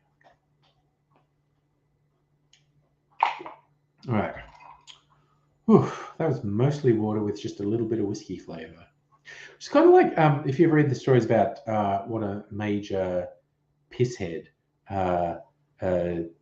Winston Churchill was. And he was. So like, oh, he would have whiskey highballs, and he would have a bunch of whiskey highballs, somewhere between 3 to 6. But they were very weak. There was probably less than like a shot of whiskey. It'd be a tall glass with soda, or maybe even still water, and just somewhere between half a shot and a shot of whiskey in it. But he would have 3 to 6 of them over the course of the day, and then he would also have like champagne. He would have champagne at lunch. He would have wine, have champagne with dinner. He would have cognac. So basically a day's alcohol intake with Winston Churchill. Very hazardous to your health, essentially. Oh yeah, Dr. Abigail, Ray Liotta died far too young. It's like 62 or something. That was far too young. And it was like, I don't think it was any like long-term illness. It was quite sudden. Like there was no sort of intimation Ray Liotta was sick. Oh, he was 67. Okay, he was slightly older than I thought. But also, yeah, one of the founding members of Depeche Mode died at 60. That's too young. And I know every now and then when people, they're all older than me, when people younger than me die from medical complications, that's always disconcerting because that's just a fucking reminder that we're all like sort of this close to, oh yeah, sorry, here's a medical complication that's gonna fucking kill you. So yeah, there was a flurry of deaths of people. They're kind of too young to say they die of old age. They're not young, you know, they were 60 plus, but that's below the average life expectancy of particularly a wealthy white person in a Western nation. And it's just a reminder of one's mortality, basically. So, god damn. And there seemed to have been a flurry of them in the last week. And I also feel like that's how it happens as well. Because I think we said Ray Liotta, and I said the guy from Depeche Mode. I think there was another one that's escaping me at the moment. But I think there was another celebrity death in the last week of someone who was only in their 60s. Okay, which is like not as bad as dying in your 20s or something, which certainly happens, but it's still sort of it's still a bit young to die. So little bit disconcerting. So where are we? Okay, 9:40. Oofed. Okay, I'm thinking of pouring a martini and turning it into an absinthe martini as per the recipes. I'm also thinking, because I've been drinking a fair volume of liquids, I might have a wee break. Okay, should I put on a video while I run out? And I should put on a video. I should put on a video while I go and have a wee break. Okay. Your videos. Playlists. Okay, here's a playlist. I set up a bunch of playlists in 2016 and then haven't updated it since. Okay.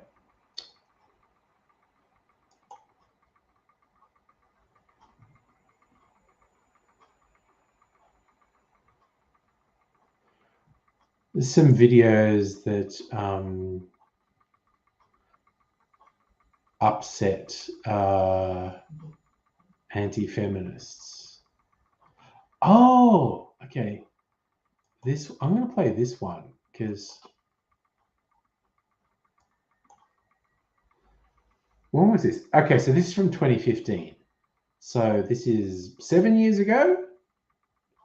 Not as bad as me putting one on from 12 years ago, but I definitely look younger 7 years ago.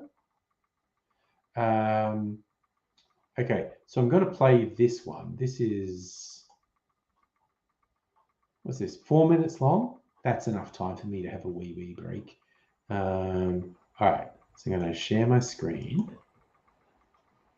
And this is one that really did wind up a bunch of the anti-feminists. Put it on. There it is. We'll make it full screen there. And I'm going to disappear for 4 minutes. Wait. I think I forgot to click the share. I think I forgot to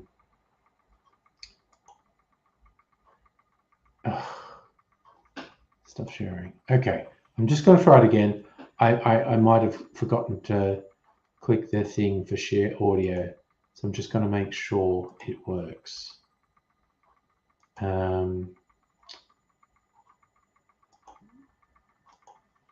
Okay.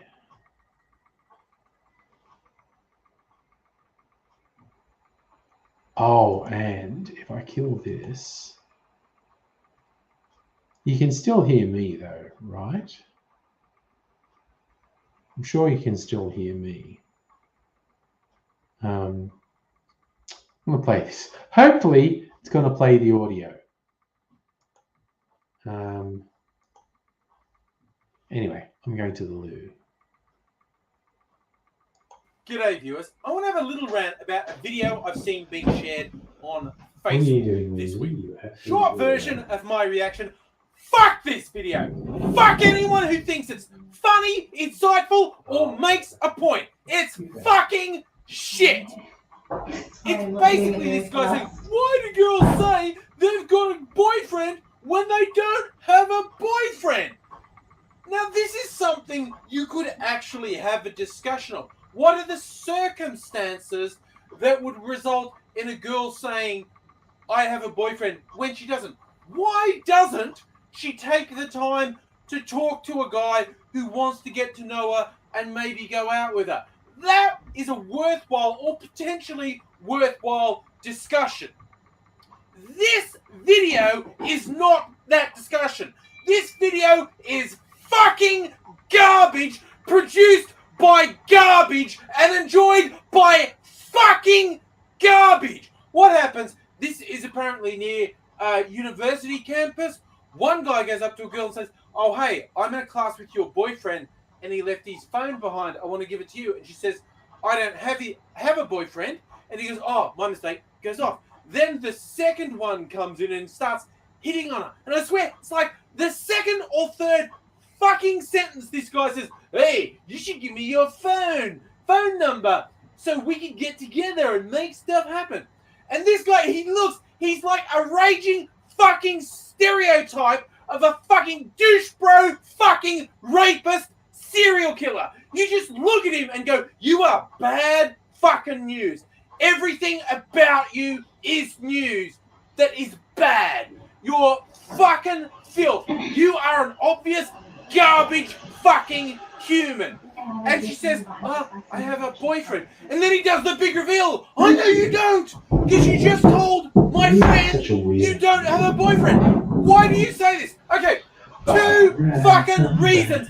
Captain Rapey fucking McRaperson, it's obvious you're a bad fucking person, okay? It is fucking obvious you are fucking garbage. Second, she gave you an out. She gave you an ego-saving out. She didn't say, "You're fucking awful, get away from me."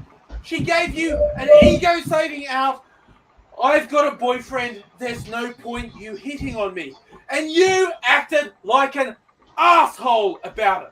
Why do women do this? I'll give you a fucking hint, you fucking piece of shit. Go to a search engine and type in "woman killed because she rejected a man." Okay? That's what fucking happens.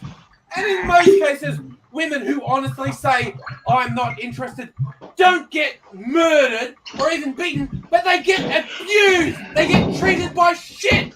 I hear this story over and over again.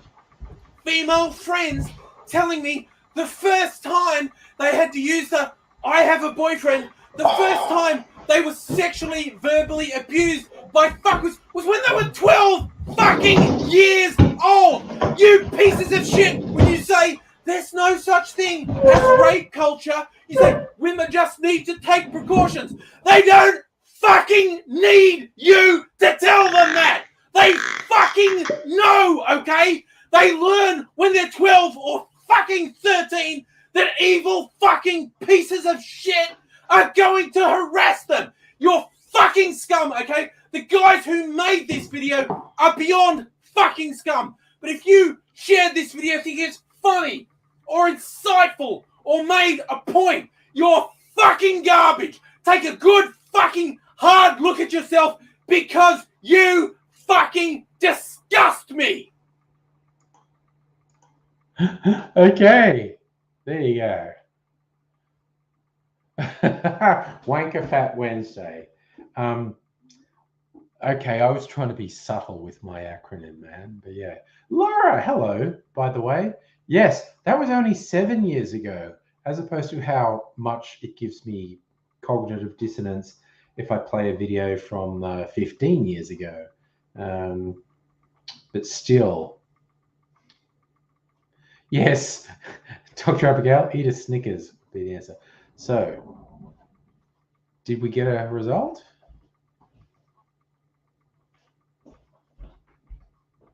Oh, thank you so much. All right, so young Miss Angry just helped me with something quite important. And that was the whole Shirley cooperation thing. Tommy, 5-tone, how you doing, man? So this is my absinthe martini. Motherfucker, I'm going to be pissed after this.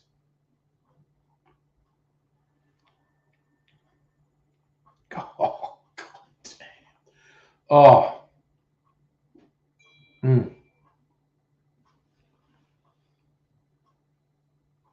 Yes. Sorry, we've just been doing a Shirley cooperation with Fridge Ninja, Dr. Abigail, and myself, and it's worked great.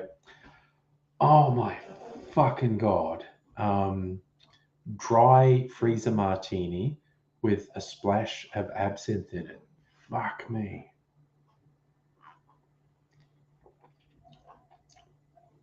A, really good. B, gonna get me well pissed.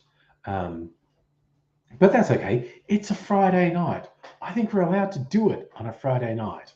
Again, any GP out there going harumph about me and my fucking binge alcohol drinking, fuck you, dude. Life's too short.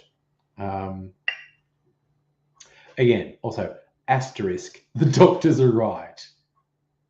Any doctor who wants to tell me, you shouldn't do that, I actually know you're right, okay? I'm fucking around. Laura, you are off to the city. Laser hair removal, followed by drinks with friends. My word, that sounds like a fun... Okay, I'm not sure laser hair removal is fun, but you know, it's a thing. But drinks with friends, that sounds great. I've never done the laser hair removal, so I don't know if it's painful or if it's just neutral or whatever. But you know, you're off, you're doing some stuff, you're having drinks with friends. I'm assuming, knowing you, Laura, pina coladas might be involved. And that just makes me want to make a pina colada because I have some cream of coconut I've made in the fridge. That's going to depend how long I'm on here, because I don't want to get smashed to the point I lose consciousness. So I'm pacing myself from this point on. Sippy sips, and I had plans for a couple of drinks. I don't know what yet.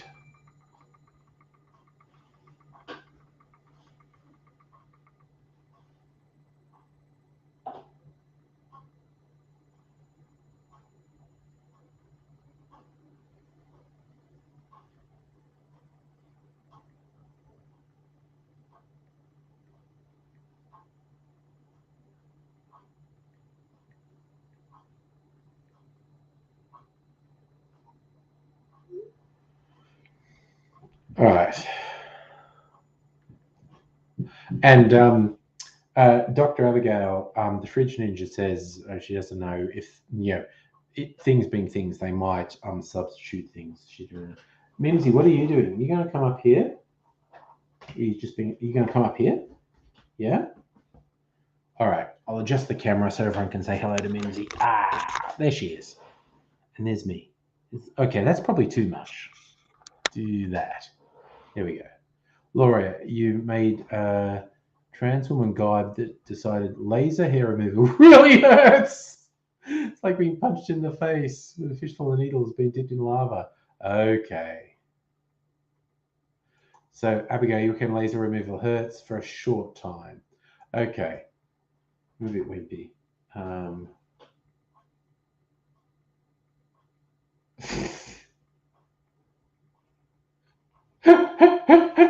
I owe Miss Young was angry some money, and she says I need to pay her in crypto or in my apes, but she may accept a bank transfer. So I love how I think. So, oh God, Dr. Abigail, how much hair have you moved? You're just making me think of the 40-year-old version with Steve Carell, the bit where he's being waxed, and Steve Carell's a really hairy man. Like, I'm not very hairy. If anyone really wants, I will show you how not hairy.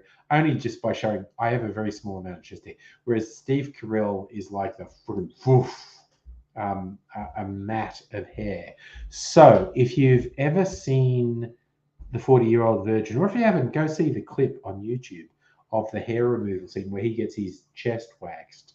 That was a one-shot thing because that was his real body hair, and they were really waxing it. So it was a one-off. They could only do it once.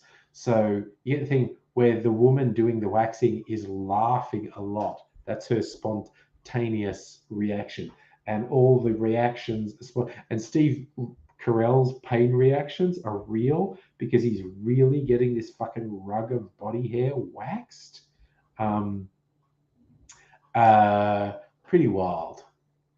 Tommy, yes, I also am glad I don't have a hairy back.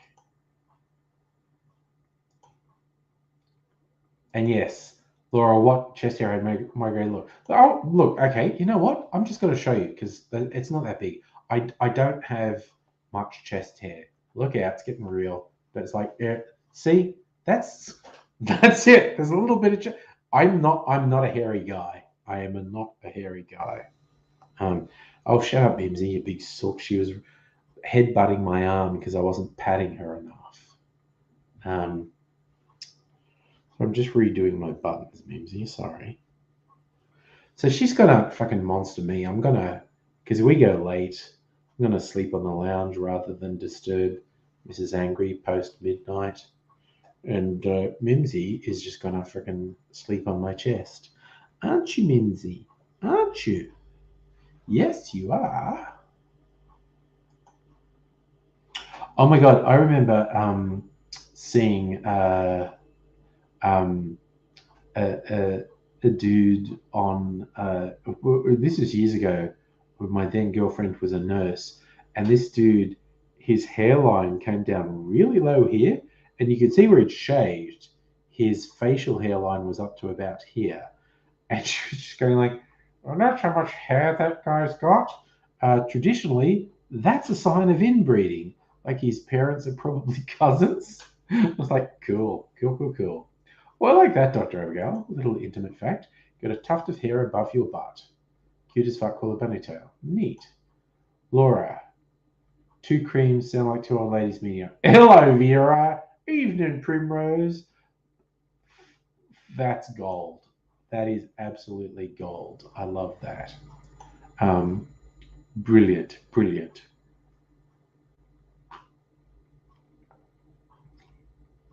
Oh my God. I might do half a shot of absinthe in my martini every time I have one. That's really nice. Oh my God, that is great, actually. Tommy, your cousin jokes. He loves my orange pussycat. That's Mimsy. Mimsy is gorgeous. She's really bony now that she's old, but I don't know if you can see, like the markings on her head are beautiful. There's those ginger lines on her head. Most ginger cats are boy cats. Mimsy is in the minority, a female ginger. Oh, she's ginger and white, but I particularly like the markings on her head. They're very striking. She has these ginger stripes down there. And I don't want to hassle you too much, Mimsy, but you are very fucking bony. You can maybe even see some of the things here. You can maybe even see how bony she is. Whereas Shadow, our other cat, is still a little fatty. So don't take it personally, Mimsy, but it's much more satisfying to pat Shadow because she has that sort of thick, sort of grey-blue fur, and she's a little fatty, so it feels nicer patting her. There are so many bones as I go down Mimsy's back. There are so many bones. What's that one? Sorry, I'm just checking. Oh, what the fuck? Why is that not working? Oh, nice. Okay. So, Dr. Abigail, you're apparently getting a sort of different fish cat food, but that should be fine. Dr. Abigail, you got a Kickstarter in the mail from 1.5 years ago. Oh, a tarot deck. Random cards, random decks. So it's 3 decks. Oh my God. Well, it's a while since. It's not that. Okay, you were here for the election, so you were here recently. So a little while since I've been at your place. We should do a fucking tarot reading. Tommy, AZ wasn't able to join us for his birthday, but we told I was doing a live stream on the night of AZ's birthday. Told everyone sending vibes to him, which he loved. Dr. Laura, you have a tough thing going on. You met a girl, lost a number, email, meet up. She brought a sibling with her. Okay. Is it getting weird? Is it getting weird, Laura? Is that what's happening? Sorry. Every time I stop patting Mimsy, she just pushes her head into my hand. Okay, so the sibling's trans, non-binary. Okay.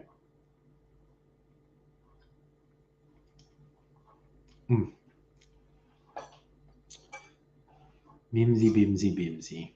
She loves the attention. Oh, you're an attention whore, aren't you, Mimsy? Yes, you are. Silly cat. You silly cat. Anyway, if I've got Mimsy here and her being really demanding on her, it's like because Mrs. Angry goes to bed about now, so she's not hassling Mrs. Angry. Nobody! G'day! Popping in to say hi. All those hard work, paying for it today. That's okay. Thank you so much for dropping in to say hi, though. Absolutely supportive of you needing to fucking rest, bro. So, all right. So when you met, sibling plays wargaming. They invited you to Wargames Club. Okay. Sorry. I'm loving that we're getting a whole narrative here. It's a soap opera. Sorry, Laura, you're providing me because I don't watch soap operas. I don't watch reality TV. So because I have a very settled domestic life, you're providing me with a bit of colour. Yes, Mimsy loves having a head scratch, don't you, Mimsy? Yes, you big sook. Mimsy, you big sook.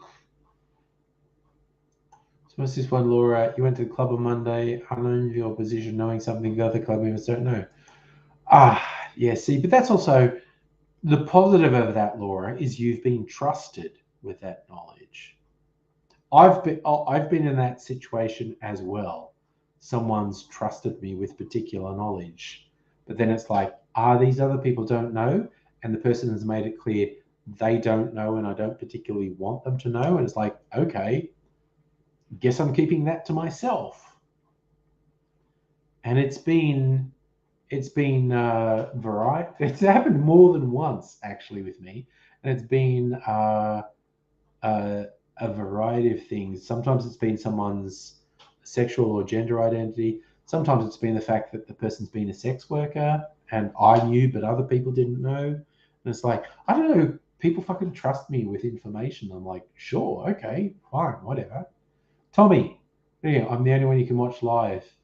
Just everyone's live when you. Oh, okay. Thank you, Tommy. Fucking glad to bring you joy. Oh God, am I laggy again? Jesus. We were saying that last night that I was super laggy. Sorry, I don't know anything to do to fix that. Oh shit, yeah. Yes, Laura, I get it. You know the truth, but other people don't. So you're required to compartmentalize your knowledge of the truth to not create an awkward social situation. Holy shit, now I appreciate why it's difficult for you. Nobody, don't know whether you're depressed or anxious, can barely walk, eyesight is up to shit, took no for the spectacles. Dude, it might just be life. Nobody. Sometimes shit's just intense, man. And there are days that are not great. There are days that are not awesome. And I, for one, applaud you for soldiering on with shit. Okay, so Laura, you're not getting lag? Yeah, last night, that would be, Laura, again, that would be weird if there's not lag between you and me, with me in Australia and you in the UK, but Australians are experiencing lag, because that's what happened last night. A lot of people who were within Australia go, oh yeah, there's like a fucking 20-second lag. It was like, Jesus, okay. Internets, thank you. Oh, fucking hell. That's great. And I'm definitely making a De La Louisiane after this. Yes. Not to say I'm an alcoholic, but I love really busy drinks. So Dr. Abigail's resetting a router. Good on you. You go for that. I'm not going to reset my router because it'll A, fuck up the live stream, but also two other people are online at the moment and fuck up what they're doing. I think actually they are both online gaming with friends. Young Mr. Angry's lad. Sorry. Mrs. Angry's lad is online and young Ms. Angry is online. I think they're both quite avid gamers and they do a lot of hanging out with their friends online. So, yeah, we're all good. We'll just soldier on. So nobody is a team of 4 of you on the job, including you. Oh my God, you were doing fucking slashing overgrowth. Okay, that's fucking hard, dude. I did a teeny bit of that during the week around the house. I got this hedge trimmer on a long arm because I've got various hedges that need to be trimmed around here. And I only did about an hour of it. And fuck me, my arms, for the next day were like, okay, well, that sucked. So yeah, it was just like, it's kind of like Wednesday is our bin day. Every week is green. They changed the rules here in the last year. Now every week is green waste because they try to get us to do a lot of green waste. And then every second week is landfill rubbish, and every second week is recycling. But it's green waste every week. And I thought, I haven't put stuff in green waste for ages, so I got the long arm hedge trimmer out and trimmed a couple of the things around the place, filled up the green bin, and that was only about an hour of work holding this sort of long arm hedge trimmer. Jesus, my arms were fucked after that. Oh, nobody, you got a flu shot today. I got a flu shot on Wednesday. It's fine. Yeah, no, see, nobody, I just did an hour. You were from morning to dark. Yeah. No, I literally only did about an hour of it. I'm like, man, my arms fucking ache. So I feel for you, man. You spend a whole day doing it? Jesus. I spent about an hour doing it, and I was like, man, that's fucking enough. So I've just got to adjust my camera a little bit. Oh God, I stopped patting Mimsy for a fucking second, and she starts rubbing her head against me. She does that in bed as well. When I'm in bed, she comes in, I'm laying on her bed, and she'll get next to me, and she'll just go down, and she'll just headbutt my hand, or she'll rub it against my hand. It's like, no, you're meant to be patting and scratching me. You're so demanding, Mimsy. You're so demanding. Ugh, but that's okay. So Laura, your trans NB friend turned up at a club wearing something obviously femme, ladies top, perpendicular, keyhole, black button, bite, sleevey, this one. But that's the thing. NB people don't need to be androgynous. They can be femme, they can be masc. It's fine. Nobody. You pay for it when you work. Yeah. Also, dude, yeah, I think you're more prone to fucking sort of chronic pain and fatigue than me as well. And I'm like a fucking wuss. After an hour, I'm like, dude, I'm fucking done. I managed to put a bunch of green waste in the bin, and I'm fucking done now. It was also because I work from home. It was a distraction from sitting. I did it in the middle of the day. It was a distraction from sitting at the computer all day. I thought, you know what? Fuck this. I'm just stepping away from the computer for a while. I'll make this time up later. And I'm just going to do some physical stuff for a while. And it's like, yep, okay, that's enough physical stuff. Going back to sit in front of the computer now. I like that. Laura, you've got club members who are super cool and accepting. That's nice.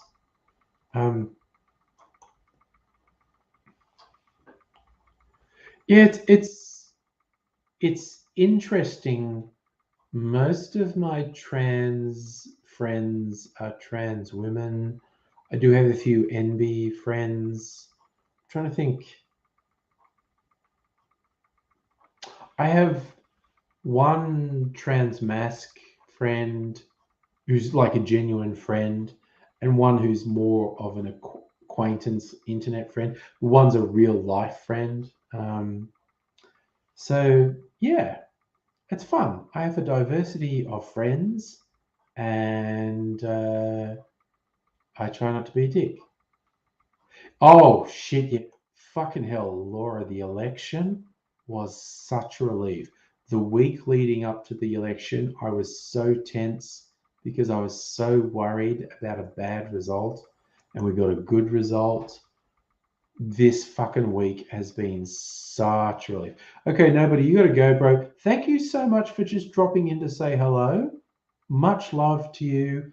All positive vibes, everything, as you try to cope with the fucking physical pain of the fact you've been doing hard manual work. So much love to you for both physical and mental stresses that need to be recovered from. And I really appreciate you just dropping in to say hello. It's very special.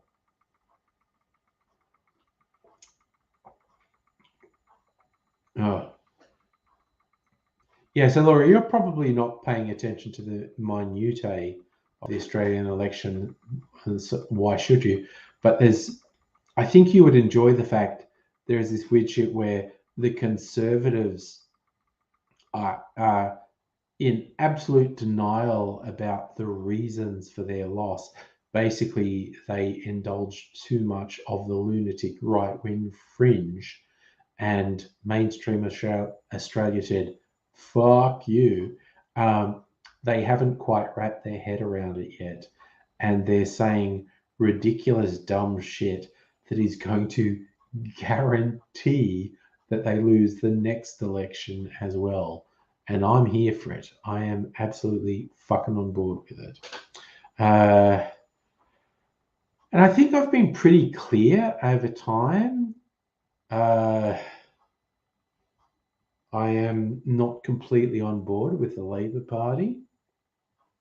And I think they're probably going to do things over the next couple of years that really shit me. But I remain hopeful that they will do at least some things that I'm in favor of. But we shall see, essentially.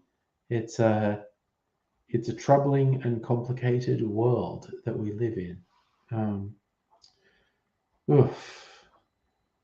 God damn. Oh, fuck me. Man, I like a dry martini. And that little bit of absinthe, I am absolutely on board with. Nettie hasn't been here tonight, I don't think. Nettie does not like my freezer martini because it's too dry, and it is, I think it's fair to say it's a fairly aggressive martini, and Nettie was not on board with that. But then I split it 50-50 with a sweet vermouth, and she liked that. So that's good. So, Laura, you have your own political BS. Oh my God. Oh my God. Yes, that whole thing about Boris Johnson and the Tories breaching lockdown conditions to fucking get pissed. Jesus Christ. Yes. I empathize. I support you. Jesus, your political situation seems fucked. Again, yeah, prior to the last election, our political situation seemed fucked. Our political situation now seems to, it feels like it has more hope. Laura, your political situation, oof, not great. Not great. But yeah, and Boris Johnson and all these cronies are just fucking lying. Tommy, you had to take your mum for surgery while you're waiting. Ran to Walmart, found cans of Foster's. Nice. Australians don't do that. So yeah, Abigail, you restarted computer. Oh no, you lost your tabs. You can't brain today. You have the dumb. Okay, and there's a running joke. People who keep tabs open forever. I don't. I like shut my computers down every day, and I don't save tabs. And I feel like that makes me a minority. But I don't save tabs. I just shut down and we're done. And so I probably lose stuff and I forget stuff that I wanted. But that's the thing. I thoroughly respect people who keep like 50 tabs open. And with the thought, people going, I'm definitely going to get back to that tab one day. Whereas I personally, at the end of the day, I give up. I go, it's the end of the day. It's done. That day is done. If I didn't achieve something, it's over. Today, I edited a video for my cocktail channel, which is going to go live tomorrow morning, Australian time. It's a whole video about a milk clarified Singapore Sling. And it made Mrs. Angry laugh. I got her to watch it after I finished editing it. And this is me playing two characters, the customer and the bartender, in a pseudo animated video. And I did some very silly stuff, and Mrs. Angry laughed at it. I went, okay, that's good. She spontaneously laughed. And so I'm hoping it might be entertaining for people. That's going to be live in about 12 hours. So, yeah. So, Laura, was that you had Boris stating lockdown rules, saying people should not meet up? Oh, yeah. No. But again, the fucking Tories think they're above and outside of the law. It's ridiculous. And yeah, Safa, that's a good one locally. It's a fun one, Laura. On election day, the Conservatives said, there's a boat of fucking refugees. They must have heard that Labour might win the election. They tried to release news about a boat of refugees, thinking it would be bad for Labour. They fucking suck. I am hoping Labour holds government long enough to fucking get some integrity back and be willing to step away from the racism that John Howard made front and centre in Australian politics back in the 90s. Labor's been weak as fucking piss since then. But I'm hoping they might hold government long enough to get a bit stronger. Yes, after they were from Sri Lanka. And again, people fleeing oppression in Sri Lanka, when they're sent back, the minimum they're going to get is being imprisoned. They're actually quite likely to be tortured and or murdered. Hey, Laura. So, okay. Oh, yes, when the Boris was having parties, people were dying from COVID with no family. Yes. And the fucking government were having parties. You know, they fucking suck. Safa, by Christmas, will we have an... I think so. I think Labor might have an independent commission against corruption by Christmas. Again, bold move, in all honesty, because Labor has a pretty fucking shifty history with dodgy behaviour. If the fact they've been so clear on wanting a federal independent commission against corruption must mean they're kind of confident that for at least like the last 10 years, they haven't been doing any criminal shit. Whereas the Liberal and National Party have absolutely been doing criminal shit in the last 10 years. I'm no fucking rusted on Labor person.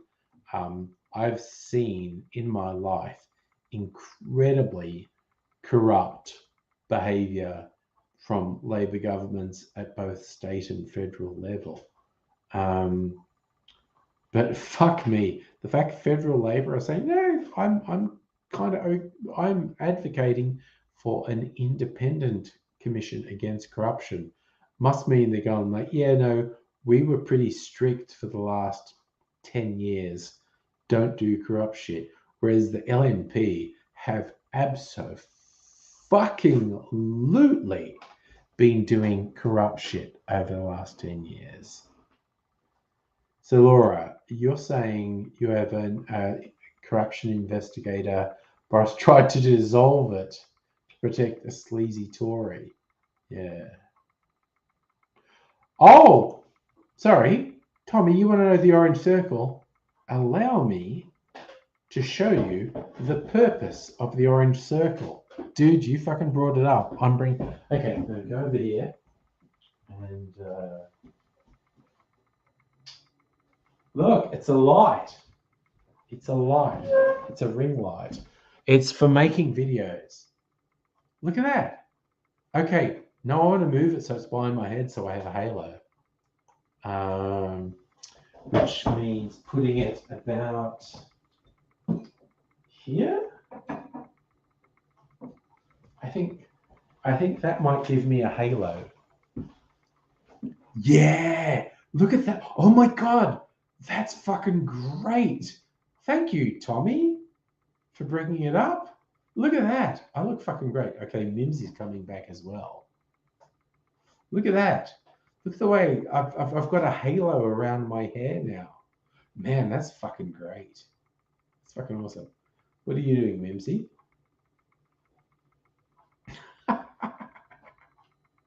Because, okay, I'll also show you just quickly.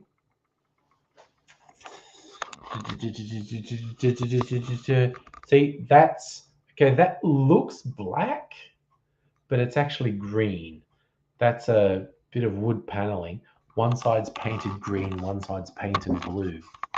Hello, Mimsy, you coming back? Come up here. There you go. There you go, Mimsy. Yeah, so the video that's going live on my cocktail channel tomorrow, I used that green screen for it. Yes. Sorry, Laura, my absolutely massive fucking head blocks out the ring light, but I get a little halo in my hair. Makes me look saint-like. So, Tommy, thank you for bringing that up. Now I feel like I'm just going to be saint-like for the rest of the live stream. Oops, I got another ding on my phone. What's that about? I'm just checking.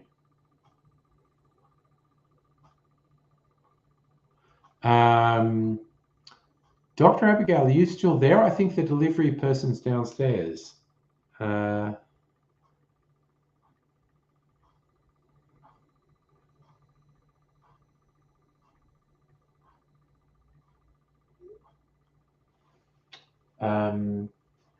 Yeah, so I'm hoping Dr. Abigail's there because we've arranged a delivery to her, which I think is arriving now downstairs. Yeah, Safa, I agree. The green screen look black. It's very weird. One side of it's painted green, one side of it's painted blue. Under certain light, it looks black, which is fucking weird. Laura, sorry, Abigail, what does this buzzer broken 14th floor mean? I think the delivery person might be downstairs now. Holy shit, Laura, that's okay. I hope you feel positive about that. Sorry, I've got Mimsy hassling me. You had a blood test and got properly weighed, lost 6 kilograms a month. That's good. Assuming you feel it's good. Thank you, Tommy. I look like a saint. Yes, with the light, I get a little halo through my hair. Mimsy's been a fucking weirdo.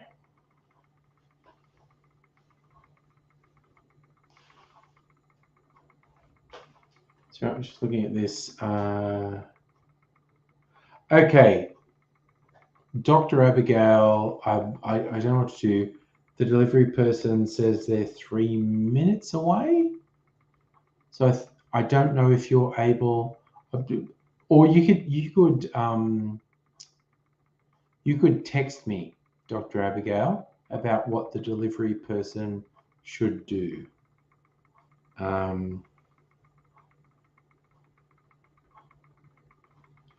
The delivery person is apparently 3 minutes away.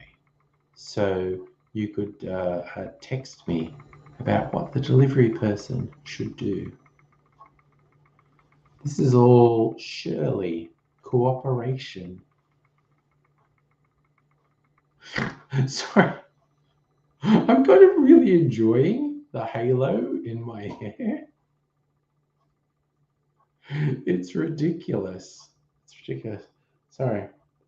I don't know how long Mimsy's going to want to sit on my lap and do this shit. Because she stayed on my lap for a while earlier, then disappeared. Now she's decided to come back. Sorry, look, as you go. Got a martini glass on my shirt, martini glass in my hand. I got another text. Texts are happening.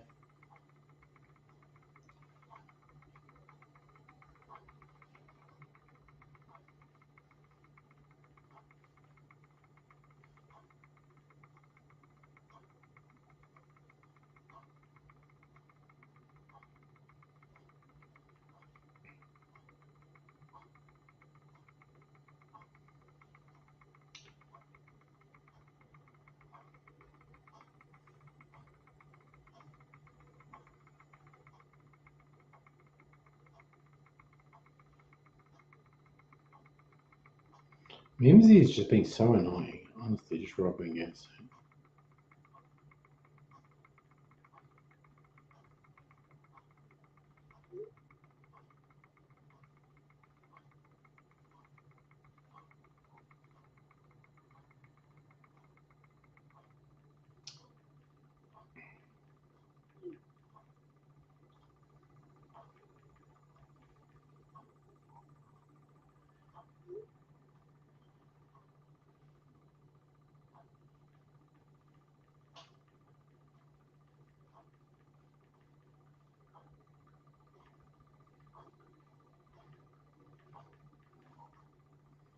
Okay, we're at the critical point. I hope this whole thing gets done.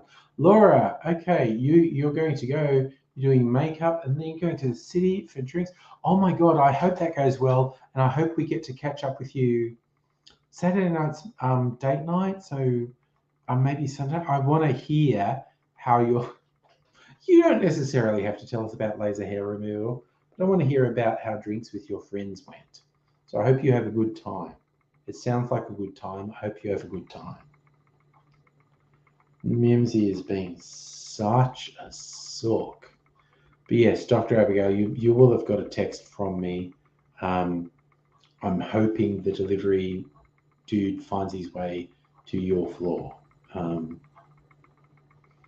Because we've tried to coordinate. Who's texting me now? Okay.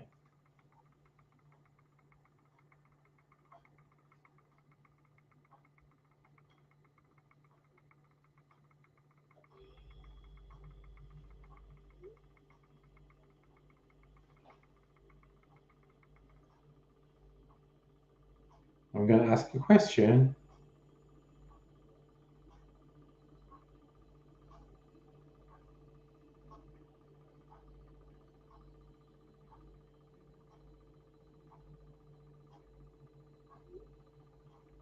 All right.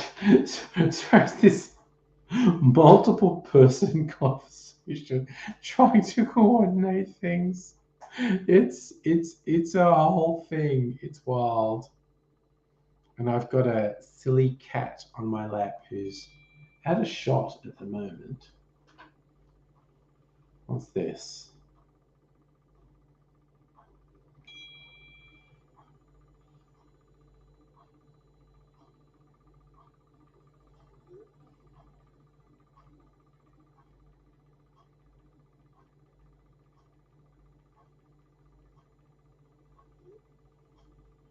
All right. So then the same message to two people. Cool. Holy shit, we fucking organized some stuff tonight. I'm not the most coherent in all fucking honesty, but we organized some shit tonight. So go us is all I'm saying. Oh neat. So Laura is going to take photos of the bar. Oh yeah, Laura, yes, absolutely. I will help you with broadening your cocktail experience. Jesus, what the fuck was that?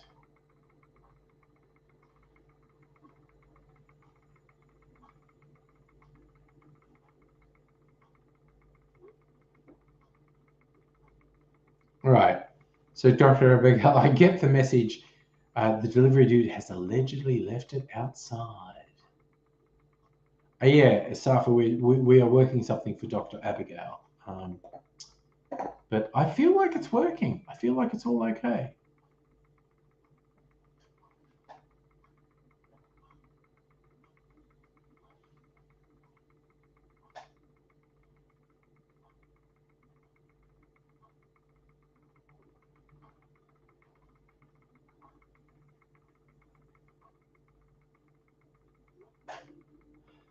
It's been such a funny night having this weird sort of three-way communication.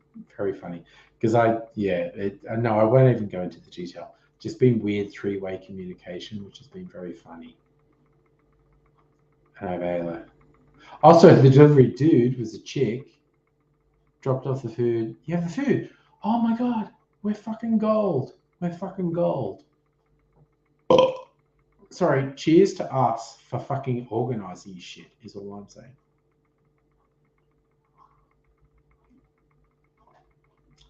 And I'm enjoying having a halo as well. I have no idea how long Mimsy's going to stay on my lap. She was here for a while earlier, then ran away, and then came back. Sweet goddess of caffeine, thank you. Okay, yeah, Dr. Abigail, it was Fridge Ninja because she has a fucking Uber Eats account and I don't. So I'm going to give her money for the fact she did the stuff in the Uber Eats. It's all good. Tommy, you wanted to get laser hair removal for your face. Lots of dudes do. There are dudes who get laser hair removal for their face so they don't have to shave. Whereas I grow a beard. I have had some sort of beard for about 25 years now. 25, 30 years, I don't even remember how long. Because I'm really fucking lazy. But I've had some sort of facial hair for like 25 years because I'm too fucking lazy to shave. Yeah, see, Safa, that's what I'm going for. I'm going for a saint-like halo. That was Tommy's idea. I'm sorry, I should be a bit more precise. I don't know that it was Tommy's idea, but Tommy asked me what the orange circle was, so I felt compelled to turn it on, and then I moved it to where it was behind my head, giving me a saint-like halo. So I think it looks pretty good. I actually think it looks pretty good. I like it. I feel like I should be an Instagram model at this point. So, or you, Mimsy, I could put a light behind you and make you an Instagram. I think Mimsy's more likely to be an Instagram model than I am, quite honestly. So, it's just the way it goes, really. Oof. Don't know how long the Sookie cat's going to stay here before she wanders off. Yeah, Tommy, I think I should do. I agree with you. I should do this on more live streams. Just that the halo around my sort of wafty hair that I've been growing for the last 2 years. Because I kept short hair for like fucking 25 years. And then COVID was like, fuck it, man. Fuck it. I'm not cutting my hair. I'm not coloring my hair. I'm letting it grow out so everyone can see how grey my hair actually is. Now it's grown. I've had it trimmed in the last 2 years. I've probably had it trimmed about 3 or 4 times. My barber says that's to keep it healthy. Let's let it grow, but trim it occasionally to keep it healthy. So it's probably been trimmed, I don't know, 3 or 4 times in the last 2 years. Safa, my tap water does not really taste metallic, but also I have like Brita filters. My drinking water has been filtered. So I don't know. Melbourne tap water is generally pretty good. It's Adelaide tap water is a bit fucking dodgy, quite honestly. Okay. I'm just realizing as I try to talk then, I'm definitely at least half Tim Smith at the moment. And that's okay. Half Tim Smith is fine. You can function at half Tim Smith. I think fully Tim Smith? I don't know. I was going to do a De La Louisiane cocktail, after that martini. I kind of suspect if I do that in about half an hour, I might be fully Tim Smithed, which is to say I should not drive a car, because if I drive a car, I will probably crash into someone's wall. Sorry, yawning. Oh, sorry, that's gross. Yes, well, obviously, I'm not driving anywhere because I'm sitting here doing a live stream. But I think I'm only half Tim Smith now. But certainly, if I have another strong drink, we might be most of the way there. Dr. Abigail, half Tim Smithed when you can't drive but could have a couple more drinks. Oh, yeah. No. Fully Tim Smithed is when you are basically fucking paralytic, and if you get in a car and drive, you are an absolute piece of shit. Like, absolutely. Oh my God, there is no fucking way I should drive a car right now. I am so over the limit right now. So what's the limit? 0.05. I reckon I'm probably 0.1. And I think Tim Smith, when he crashed into the he's somewhere between 0.15 and 0.2. Oh my God, I absolutely should not drive a car right now because I am well fucking pissed. Again, I'm coherent. I can do sentences and I can talk, but Jesus, I shouldn't be doing something like a big metal death machine where my reactions are the difference between someone living and someone dying. I shouldn't do that. And yes, fully Tim Smith is crashing your Jag into someone's bedroom. Like, you're not even crashing into another car. You're having a single vehicle accident where you crash into someone's house. Jesus. And yes, Safa, I will be sleeping on the lounge tonight. Mrs. Angry went to the bed about half an hour ago. And honestly, if I finish the stream early, before midnight, I might jump into bed with Sarah. If we go post midnight, it's just fucking rude to disrupt her sleep. So I'll sleep on the lounge. Hey, Justin, how you doing? What's the time now? 10:40. Okay. We'll just fucking keep going, really. I've got Mimsy here, being a huge sook. Yes. Mimsy being a huge sook and liking attention. That's okay, because if I keep Mimsy occupied here, she's not hassling Mrs. Angry, who's trying to sleep. Justin, you having your last night in Melbourne before going back to Canberra? What's this, Dr. Abigail? Problem with cars, too safe. Okay, they replace them with large metal spikes. See how people drive there. Well, there was a meme a while ago, some weirdo fucking hippie who hot glued a bunch of crystals to their steering wheel, saying, yeah, this is all keeping me safe. And someone went, you've glued a bunch of fucking stones to the thing that deploys your airbag. You've turned your airbag into a claymore mine. So if you have an accident now, that's going to fucking explode and throw stones into your face. That's a terrible idea. Okay, Mimsy's disappearing for a while now. All right, so that's okay. Mimsy's disappearing. I'll just keep my head here in front of the ring light so I continue to have a halo. I don't know what Mimsy's doing. I still have my absinthe martini.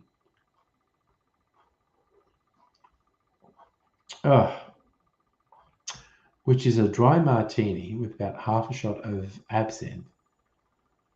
Which is fucking awesome, quite honestly.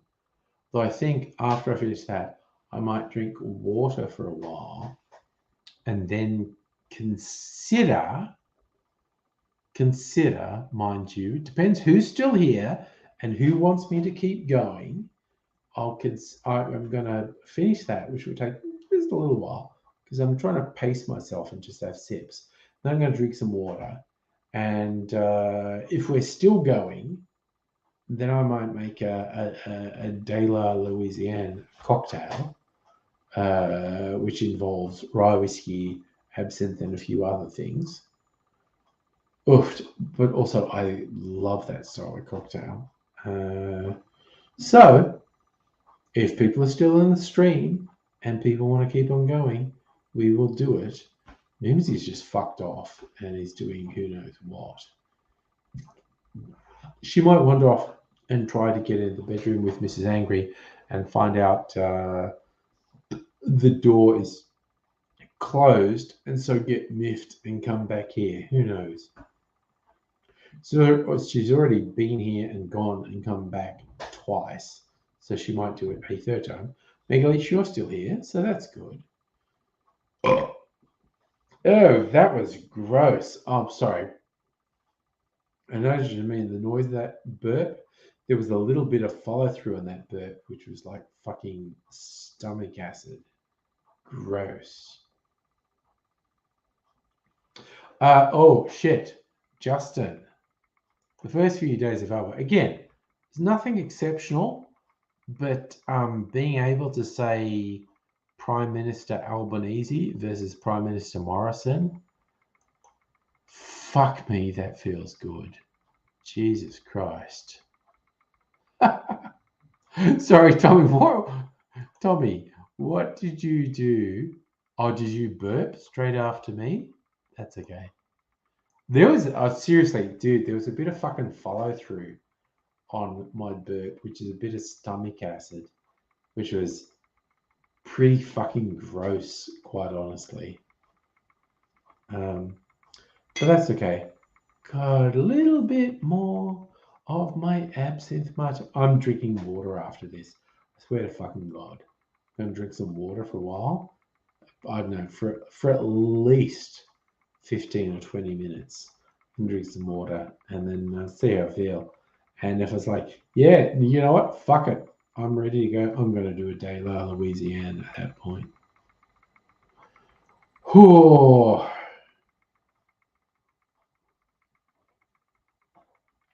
Oh. Fuck me, that's good. Okay, I'm going to remember that for future live streams. My freezer martini with half a shot of absinthe, very fucking good. God damn. So just talking about our Labor government did freeze the family of asylum seekers to go back to the community in, are they in New South Wales or Queensland, the city of Bellaware? Again, it's kind of like just a small improvement. A small improvement just feels good, because if the LNP had won the election last weekend, I feel like that would have been just like another nail in the coffin for the end of human civilization. So I feel like we have some breathing space now where we might get back on track to sustaining human existence. Jesus, it's just so fucked. Ugh. Okay, what's the time? 10:46. It's relatively early because these Friday night streams, I regularly go to 2 a.m. and it's only 10:46. I need to drink water for a while. I am sorely tempted to drink more booze, to drink more cocktails, but that would also, if I had another cocktail now, I would probably be fucking out in half an hour. So I think I'll drink water for a little while and pace myself. And I might be able to keep the live stream going. Let's get some water happening. Does that sound like someone peeing? I think that sounds like someone peeing. All right. A little bit of peeing ASMR there. It's really just water. Ugh. Let's get it going. Okay. Okay, what's that, Justin? You looked up Prime Minister media releases. Yeah, nothing quite like going to the Prime Minister's website, seeing a picture of Albanese on the front page. And again, I will say it, as much as it's a low bar in that Labour Party is not the LNP, saying Prime Minister Albanese feels so much better. So much better than saying Prime Minister Morrison. Jesus fucking Christ.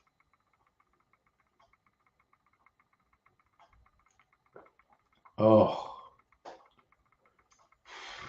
Sorry, I made this face. Water tastes really good. Oh. Oh. My God, yes, water tastes very good.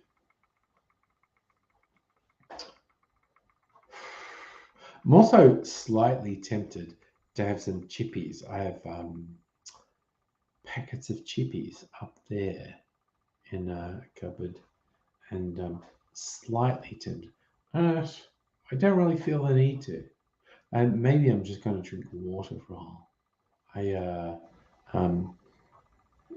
don't feel the need to really do it. So yes, Justin, I also agree. I felt the same about Biden. Biden was not great, but he wasn't Trump. So that was good. Yes, Tommy, I can breathe easily. It's just like, it's fucking relief. The last year, sorry, not the last year, the last week, it's just been relief. I was very much genuinely concerned for what the world would look like if the LNP won the election. Oh, excuse me, sorry. Last weekend, it just, not good. Rays, what are you doing? You're laying down. This cup, I'm back from the States. Dude, whatever your situation is, man, it's fine. It's fine. It's fine. You don't need to make apologies. Wherever you are, whatever your situation is, it is what it is. And oh my God, what a gross burp. Sorry, excuse me. It's fine. It's fine. Also, I can force burps. Not everyone can do that. I can, 9 times out of 10, I can force a burp. I basically, sorry, I'm gonna have a little. I basically swallow air and force it down and then force it back up. Not everyone can do that. I can. It's talent. It's a talent. Some people's talent involves them winning Olympic medals. My talent is burping on command. So, you know, it is what it is. Oh. Thank you. Kirsten, I didn't even know you were still here. It was gross. I admit it was gross, and I apologize for being gross. Nice. Dr. Abigail wearing spoils of shopping. That's nice. Rays flew in Raleigh, Houston, LAX, Sydney. Perth. Are you back in Perth, Rays? I literally did not realize that. Justin, Oh yeah, seeing the Liberals do say seats was awesome. Thank you, Kirsten. I'm going to check my clear eyes. It's kind of hard to explain, but what happens? Okay, so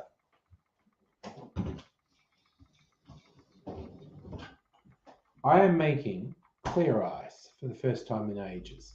This is a double wall insulated coffee cup. If you've never heard me explain this before, clear ice, the only way to make clear ice is with directional freezing. The couple ways you do it, there are industrial machines that do directional freezing and create clear ice, which they sell to bars. You can do it with like an esky. But here's the thing I discovered: double wall insulated coffee cups. This is designed to have like coffee in it, but because this is insulated, normal ice cube trays freeze from all directions at once. So the air bubbles and impurities get frozen in the middle of the ice cube, which makes it cloudy. But directional freezing, because there's no insulation at the top, so this freezes from the top down, it pushes all the impurities down. And so you get super clear ice. But here's the thing that happens. If it freezes solid all the way down, the bottom bit has impurities. But if it doesn't freeze all the way, the bottom bit's actually liquid, still water, and so you don't get impurities. And I've learned this from experience. So I'm going to disappear off camera for a little bit. Actually, I don't know. That might be okay. Okay. I'm actually going to leave this out for a while. It might be okay. We shall see. Sorry, I'm going to do this. Get my halo back. Tommy, I have watched the movie Idiocracy. It is a fun movie. It is humorous. I disagree with people who say the movie Idiocracy, it's like a documentary. It's the truth. No, it's not.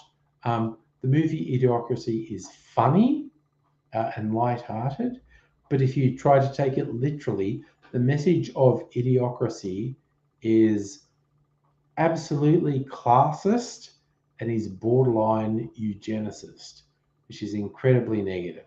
So you should just look at the movie Idiocracy as a light-hearted comedy. Anyone who says, it's the truth, man, it's the prediction, it's like, no, it fucking isn't, because reality is in absolute the opposite of Idiocracy. Idiocracy is just a fun comedy. I have problems with people who go, no, man, it's real. It's not real, because if you took Idiocracy as sort of literal prediction, it is at best extremely classist, and at worst promoting eugenics, which is bad. But I think it's just a fun comedy, basically. Oh, Dr. Abigail, you want to do Angry Bunch?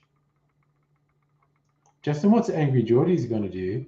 I don't know. He seems kind of so wedded to the Labor Party. I don't know if he's capable of critiquing the Labor Party. Okay, I'm going to do Angry Bunch for absolute fucking sure. Copy.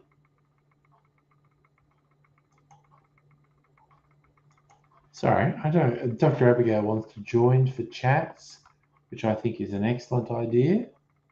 Thrown it in there. That's the link. Raise, was it Starbucks?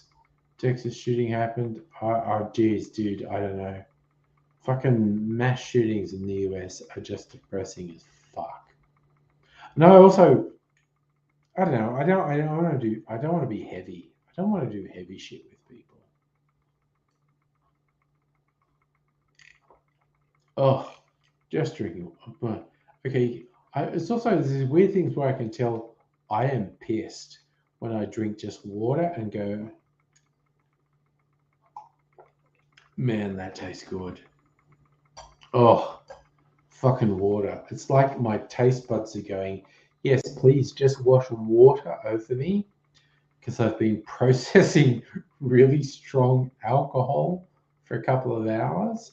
I would like to just have water wash over. Sorry, Dr. Abigail, you're there, and my brain is fuzzy. It took me a while to realize you were there. Your microphone's not working unless you're speaking very quietly because I can't hear you at all. Yeah, no, definitely not hearing you at all. So I don't know what's happening with your setup there at the moment. Is that better? So I will stop talking the instant I hear you. So Yeah. for those who hear me talking in a monologue, You sure? that means I cannot hear you. So I do not know what's happening. Okay, can you hear me now? Your part of the world. Now? And yet, no, I'm still talking in a monologue. That's so weird. Okay, sorry, this is cracking me up because you all can see Dr. Abigail's lips moving. I'm assuming no one else can hear her because I definitely can't hear her. Okay, how about now? It's taxing me. Is that better? Honestly, Is that better? Taxing me to continually talk in a monologue. And I now think Dr. So weird. Abigail's microphone's probably working, So weird. and she's just fucking with me, making me talk in a monologue. Oh, you're fucking with me. That would suit Dr. Abigail's humor to make me talk in a monologue where she could be. See, I'm making a laugh. That's what I like. No, it's still silent. It's still silent, Dr. Abigail. I don't know what's going on at your end. Because seriously, you're my tech support. So if you can't work out what's happening, I am fucking I don't know lost. what's going on. I'm absolutely fucking lost if you can't work out what's happening. So just gonna drink some bitter water. But I'm definitely not hearing you yet. So I don't know what's causing that. This is weird. This is rare. This is quite rare. This is very strange. For you to not be able to work out Yeah. the microphone thing. But everything appears to be working on my end. And, oh, I don't know what's other happening. people can hear me. Other people can hear me. Oh shit! Tommy says he can hear you. Okay, that's fucking tripping me out. Tommy says he can hear you, and that is everything appears to be working on my end. So because I cannot hear you, and I don't think I'm quite that drunk yet. I might be. Who else? Okay, big disclaimer. I might be that drunk that the problem might all be in my head. Can anyone else? Who else can hear me? And Tommy, it was odd that I typed that instead of. I cannot. Saying this is that. weird. This is a thing that does very not strange. usually happen. And now we're talking over each other. Like, yes. Yes. I was also thinking this is the that is how the world works. It's kind of odd being able to talk and people hear me, but you can't hear me. So Kirsten can hear me. It's very funny. I think. Okay, so Kirsten can hear Dr. Abigail. So I appear to be the odd one out. Fuck me. Okay. Oh shit! You know what I think the problem is? I fucking switched off that fucking thing. Voice meter.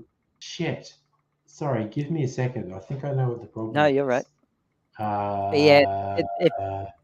Where is that software? I think everyone else can hear it and I just can't. Fuck. Sorry, Dr. Abigail, what is that? Voice meter. Hey, Bum Fungus. Yes. No, he can't hear me. My Halo. It's not a deanery. What is that software called? That audio software that you got me to? I typed it in chat. It's definitely me. Voice. Thank you. Fuck. Because I switched it off for something else. So I think if I search for it, and if I start it again, everything will be okay. Voice meter Yep. banana. What the fuck? That is so stupid. There's also you can't hear. There we go. There we Hey, fucking I heard myself echo for a bit there. Oh my god. Can you hear me now? Tell me you can I hear can me. hear you. Excellent. Yeah, Okay. it was all my problem. Jesus, because people told me when I played a YouTube video, it caused an echo. Oh, it was echoing. Yeah, but you if can I set. switch voice, Yeah. if I So switch voice meter off, it stopped the echo. But then I can't hear you unless I switch voice meter back on.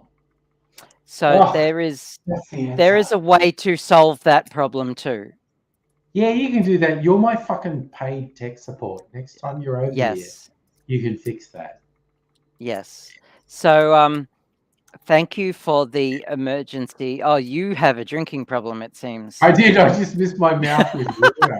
You can actually see how much water missed my mouth then. Yeah.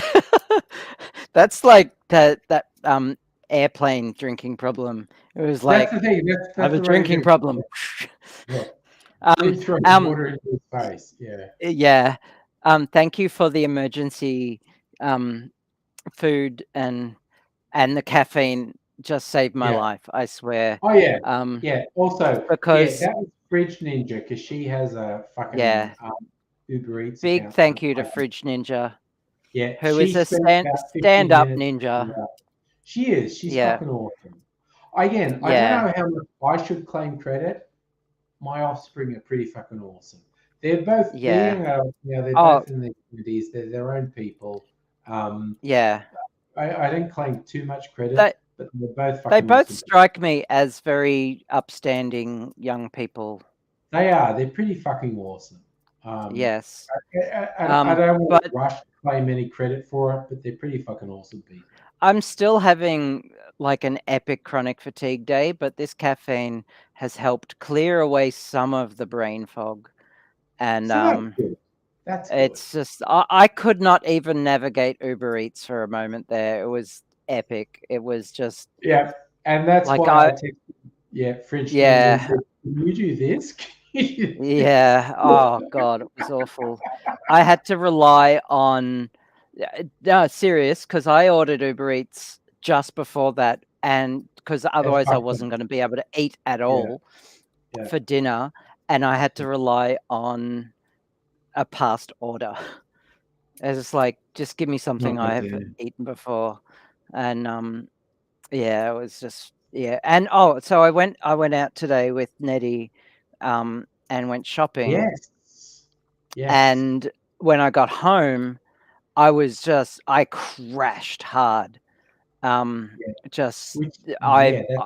sat down and I thought, oh, I've got to rest now, because I was walking funny. I was just like, my eyes were like starting to close. No, like when I get really fatiguey, like my legs kind of have to go duh, duh, duh, and my body kind of lags behind. So I sat down on my chair and I just like instantly. And so I'm like, no, I'm going to bed. And I slept for 4 hours, and that's fair. And I woke up and I couldn't lift my arms, and my cat was here licking my face. I couldn't stop her. And eventually I just like flopped out of bed and went to the bathroom and have been slowly ramping back up. But I want to show off this amazing pinstripe jacket that I bought, very fitted, and matching waistcoat.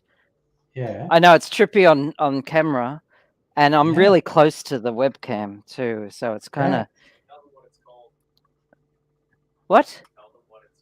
What's what called? The waistcoat? Oh, the line. The pants. There are matching pants and a skirt, but they didn't have my size, so I ordered the pants online. The line is called the Abigail, so of course I had Nice. to. It had my name on it. But yeah, it's oh, you can't see it because it's black and it's all in the webcam. So yeah. It's a class. You got to see it in real life because it's fucking classy as. I feel like a boss bitch. It's Yeah. so good. Yeah. Oh god, that took too much energy. Oh. That's your Oh whole. no, serious. Like I'm fucked after that. Yeah, well, I love Bonfire Oh. said, yeah, very Jack Skellington vibes with Pinstripe. So yeah, Yeah. absolutely, just need to fucking chill for a while. Yeah. Oh god. Yeah. That's all good. I don't know who Jack Skellington is. Nightmare Before Christmas. I haven't seen it. Oh my god! Sorry. Okay, so apparently that is William's favorite movie. Yeah. And Will just walked off in disgust. Yeah. And yeah. he's coming back. This guy. Oh, that guy! Come and show him on.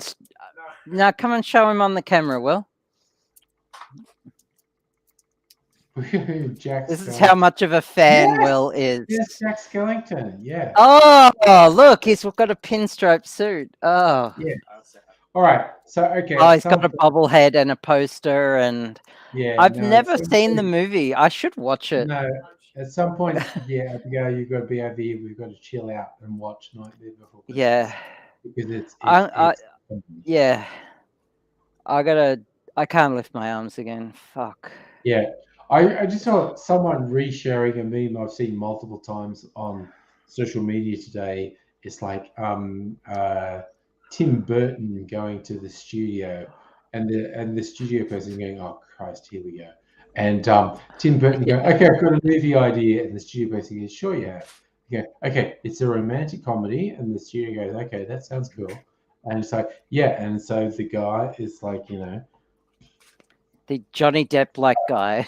Yeah, and the Helen Bonham Carter. And he's kind of gothy, and the studio person goes, "That's okay." And the girl, she's like a suburban sort of misfit, and the studio person's going, "Yeah, it all sounds good so far."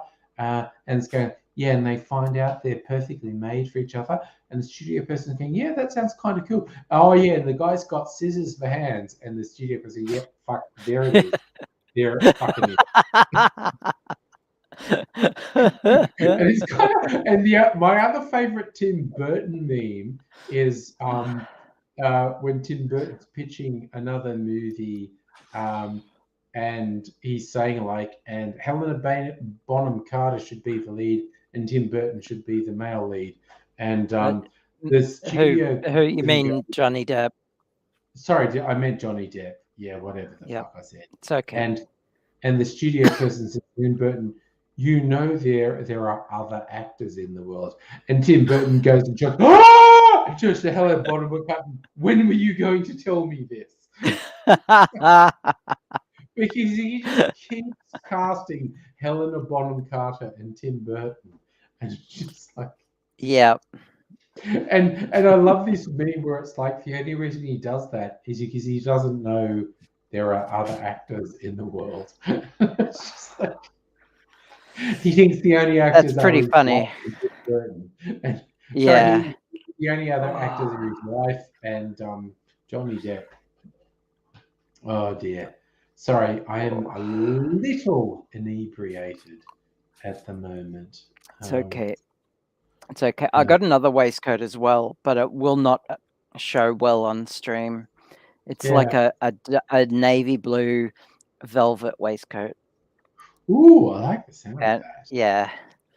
So it's hot, so I'm going to take this off. It's a bit warm.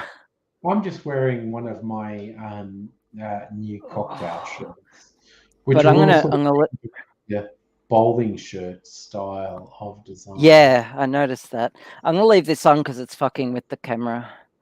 Yeah, no, it's good. I like it. So the food order came with a little thank you from Foodworks. Oh, that's nice.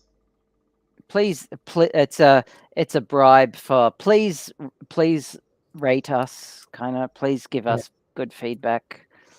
But that's also kind of like last time I was over at your place and we were at that little independent supermarket and ended up Oh getting. yeah, Remember when the they Asian like grocery. birthday and at the Asian market? So they gave her that plastic frog. Yeah, It was her birthday. That was yes, really funny. yes, it was. Can I show off this deck of tarot cards? Yeah. Oh fuck yes. I'd again It's at some so point good. you've got to be here or I've got to be at your place. We've got to do a whole fucking thing Yeah. about So the it's called the Alley Man's Tarot. Right. And the character they had in mind is this guy called the Alley Man. And Yeah. some of the stretch goals include this poker chip from the Alley Man's casino and this coin. This coin. This is solid. This is like properly Nice. fired ceramic poker Nice. chip. And this coin, this Alley Man coin, Yeah. it's like solid. It came with this silk tarot thing. Ooh, nice. What's the word for it? Cloth. And it's like what's it say? Make your Yes. own path, I think. Oh, nice. And then the box it comes in looks like a box of matches. Yes. It's called Alley Man's Long Stick Matches. And it's like, yeah. And it's, but, yeah. And, it came with booster packs as well, Yeah. just for Yeah. extra randomness. And and a Nice. book describing all the cards, where the art was from, and which deck the cards come from. And some of them are foil. There's so many cards here, I can't actually hold them all in one hand. Oof. So it's bigger than your average tarot deck. And yes, Yeah. I got some foils. But yeah, Yes. they're all just random tarot cards from random tarot Okay. decks. Well, Okay. they're semi-random, I guess. Everyone got the same cards. But They look really nice. yeah, it was a Kickstarter. But All right. some of them are so cute. Like that one, that's a little doggo, two of Yeah. swords. Oh, the Knight of Swords. Yeah. And yeah, this one is not a major arcana card I'm familiar with, but there you go. The last round. The Ooh. 10, the 10 of attention, and it's an Instagram account of your mentions. Mentions them. The devil who has 6 penis snakes, Sure. which I like. And then it's got a lot of traditional. Oh, this is hurting holding them up. The King of Pentacles, traditional tarot cards. Yeah. And then there's cards like the Gloaming, which is cool. There's a lot of cards from this one is trippy as the Empress, and it's just like dark, kind of dark, but also kind of Cersei Lannister. The Tower, and it's a computer tower. Computer tower, nice. Yeah. I gotta find. Oh yeah, there's the Alley Man, and it's in foil.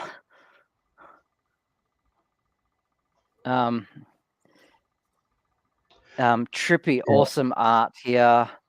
That's in foil. It doesn't really pop. Yeah, I know. There's some art that you'll recognize if I can find it. I think it's the same artist that does a lot of Sandman comics. Mark Hempel, that looks like. I think so. Again, I'm guessing, but that looks like Mark Hempel. Yeah. So many artists have done Sandman stuff. Yeah, no, okay. Either next time I go over to your place or next time you come over here, I feel like we need to do a tarot reading with that deck because it's a pretty cool deck. It's it's several decks in one. This one is the King of Swords, but as soon as I saw it, I just thought that's Thranduil. Yeah, That just looks like Thranduil. yeah, absolutely. Yeah. Speaking of which, we've got the Lord of the You'll get a Rings kick out of series. this. The Relic. Oh, It's called The Relic. And it's a tape. a cassette tape that has to be. Yeah. You have to stick a pen in there to wind it back into the Yeah. cassette. Oh, this is the cutest, and I want this whole deck. Kitty. Kitty. The Page Yeah. of Wands. Yeah. There's some amazing art in here. I can't even describe how oh this one, Lightning in a Bottle, and it's all in foil. Ooh, yes. Yeah. Yes. Oh, I opened up the box for the first time, and this was the card on top. Well, what's that? It's a rubber ducky. Okay, yeah, just look like a ducky. Okay. It's just a rubber ducky with a star on its wing. Beautiful colors. Yeah. Yeah. Yeah, the Empress is a kitty. There's several, there's like at least 5 death cards and 2 Empress cards so far, and it's all just completely. There's like several lovers cards, and just some are just completely different to standard tarot cards. And he's compiled the guy has compiled them all, gotten permission from the original artists, and resized them so that they're all the same size. And even the backs of them are all from the original decks. Nice. So yeah, and yeah, it's amazing. Oh, the 10 of Cups is cup stains. I love that. Yes. No, I like that. Tea stains. Yeah. That's so cool. Posters down. Yeah. Anyway, so that's what I got in the mail today. That's pretty good. Yes. Ooh, wow. All I got in the mail Check was out the Queen of Wands here. Oh, nice. That is nice. Yeah. All I got in the mail today was some rye whiskey and absinthe. That's pretty good. Like, it was pretty good. Yeah. Yeah. So I got so 2 bottles many of cards. Oh. Yeah. I'm just kind of feeling like I hear Mimsy whining and complaining, so she's gonna reappear at some point. That just suggests to me that Mrs. Angry has closed the bedroom door, which she mainly closes to stop the noise of me on the live stream. Because although I'm being a bit restrained at the moment, I do occasionally get overexcited on the stream and get a bit loud. And so Mrs. Angry shut the bedroom door. So as a result, Mimsy's going, I can't get in the bedroom. I want to sort of sit around, noise and complain. Yep. Oh my God, actually, sorry. I'm going to excuse myself for a minute. There is a cat being really fucking obnoxious. I think it might be Shadow. I'm going to go out and find out what's happening. Okay.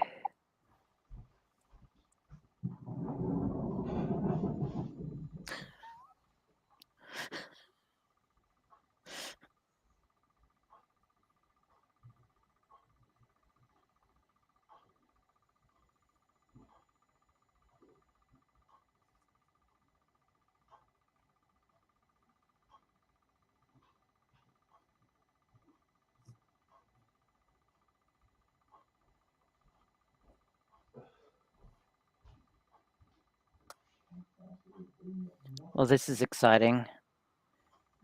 I don't like the limelight, Mega Leech. But she can come in the bloody cat door. Blah, blah. I am on the stream by myself and I am singing a song that is not in any particular key, and at least I am in tune. This one is written in runes, and I cannot read it because I cannot read runes. Which is, this rapidity shadow being obnoxious. Yeah.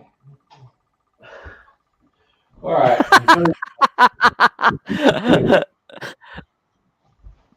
I swear I could hear one of my cats being obnoxious, but I couldn't find her, so I don't know what the fuck is going on. Oh, Can you read that? oh, what is that? Weird ass mystical shit. Nice. I like weird ass mystical shit. Yeah. I found so many weird ones, but then Yeah. you get some classical ones like this one, which is L'Espérance, which is French, Hmm. and it's just like, and there's some medieval ones. Then there's Wound Man, Wound Man. or I'm curious to see if this comes up at all. The Hole. That just kind of looks black. There's some very nice. Yeah. Look at this. And this one looks. Oh wow! This is just coasters from the gospel, and who knows what that is. And then this looks like the cover of a death metal CD. It very much does. Yes. Yeah. It is. Pamon, King of Subjugation. Fair enough. And then oh wow, those are some. I would not want to put my glass on that. Like it's too good. No. Then there's the I want to say. Giuseppe. Yeah. Or Giuseppe, which has. It's like it's from a deck of some game. It's got draw 3 cards from anywhere. If they do not bring happiness, put them back where you found them and draw 3 more. You may repeat this as many times as you'd like. If any other players are looking or feeling left out, share some with them. That's pretty positive. Yeah, and it's on the back. It's hypothetic. What's it? Hypothetic cards. With that's nice. I must be. I got to look that up. And Joker, just like random Joker card. Yeah. But it's really nice art of. Yeah. And then just normal tarot cards. So, oh wow. That's another gospel coaster. Cool. But this was interesting because I posted these online. This one. Yeah. The head in the full spectrum. That is actually an image the CIA used in their fucking LSD psychic experiments in the 60s. Oh, in the what are they called? Fuck, I forget the name because of brain fog. Then there's some with this like cool medieval art. That's nice. MK Ultra, thank you, Mega Leech. Yeah, like. This one's cool. I posted the thing amongst. The thing among reflections. Yeah. So my goal with this is to use them in a D&D game somehow. Good idea.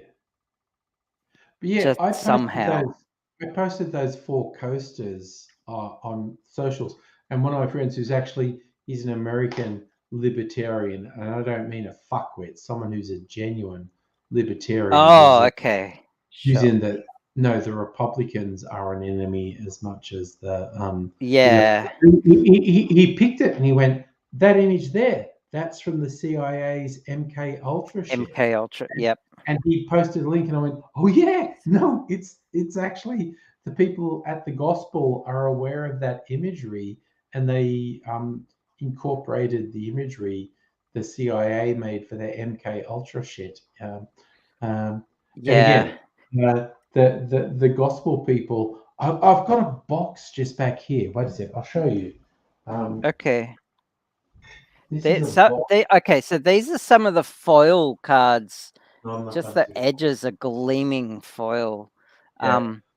The I'm gonna go to artwork is absolutely stunning.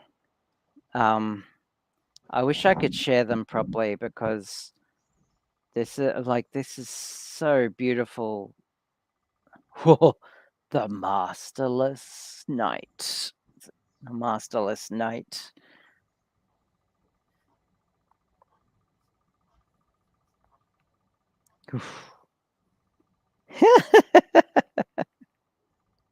That one's cute. Page of Pentacles. This little space lady. Space alien. Ooh, strong She-Ra vibes coming off Ace of Swords there. Oh, these foils are just so good.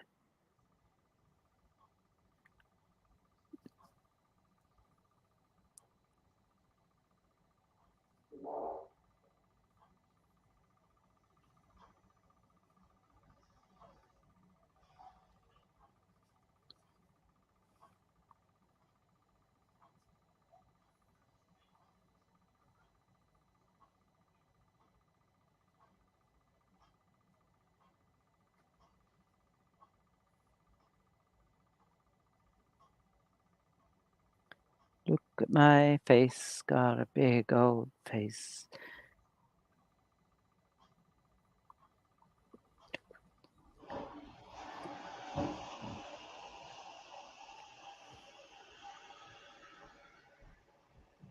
Oh, looks a lordy. Looks a lordy. Okay, I'm coming back. Oh, okay. Sorry, I just had to excuse myself That's okay. while you were That's sharing. okay. These foils are just so beautiful. Look, check out the Queen. It's a 50s Ooh, housewife, and the foil work is atom bombs. Like that's beautiful. it's so good. Yeah, that's good. Yeah. Sorry, I was just remembering a thing. I was too naive to understand a reference in the original Hairspray movie that had Divine in it. Yeah. Ricky Lake was young. She's probably in her 20s, but she was young enough Yeah. to play Yeah. a teenager. And Divine was playing her mum. And there was this one line where Ricky Lake is being all boisterous, and Divine goes like calm the fuck down. I've got a pile of laundry to do, because she was taking in other people's ironing to make money. Yep. She goes, I've got a pile of ironing to do, and my diet pills are wearing off.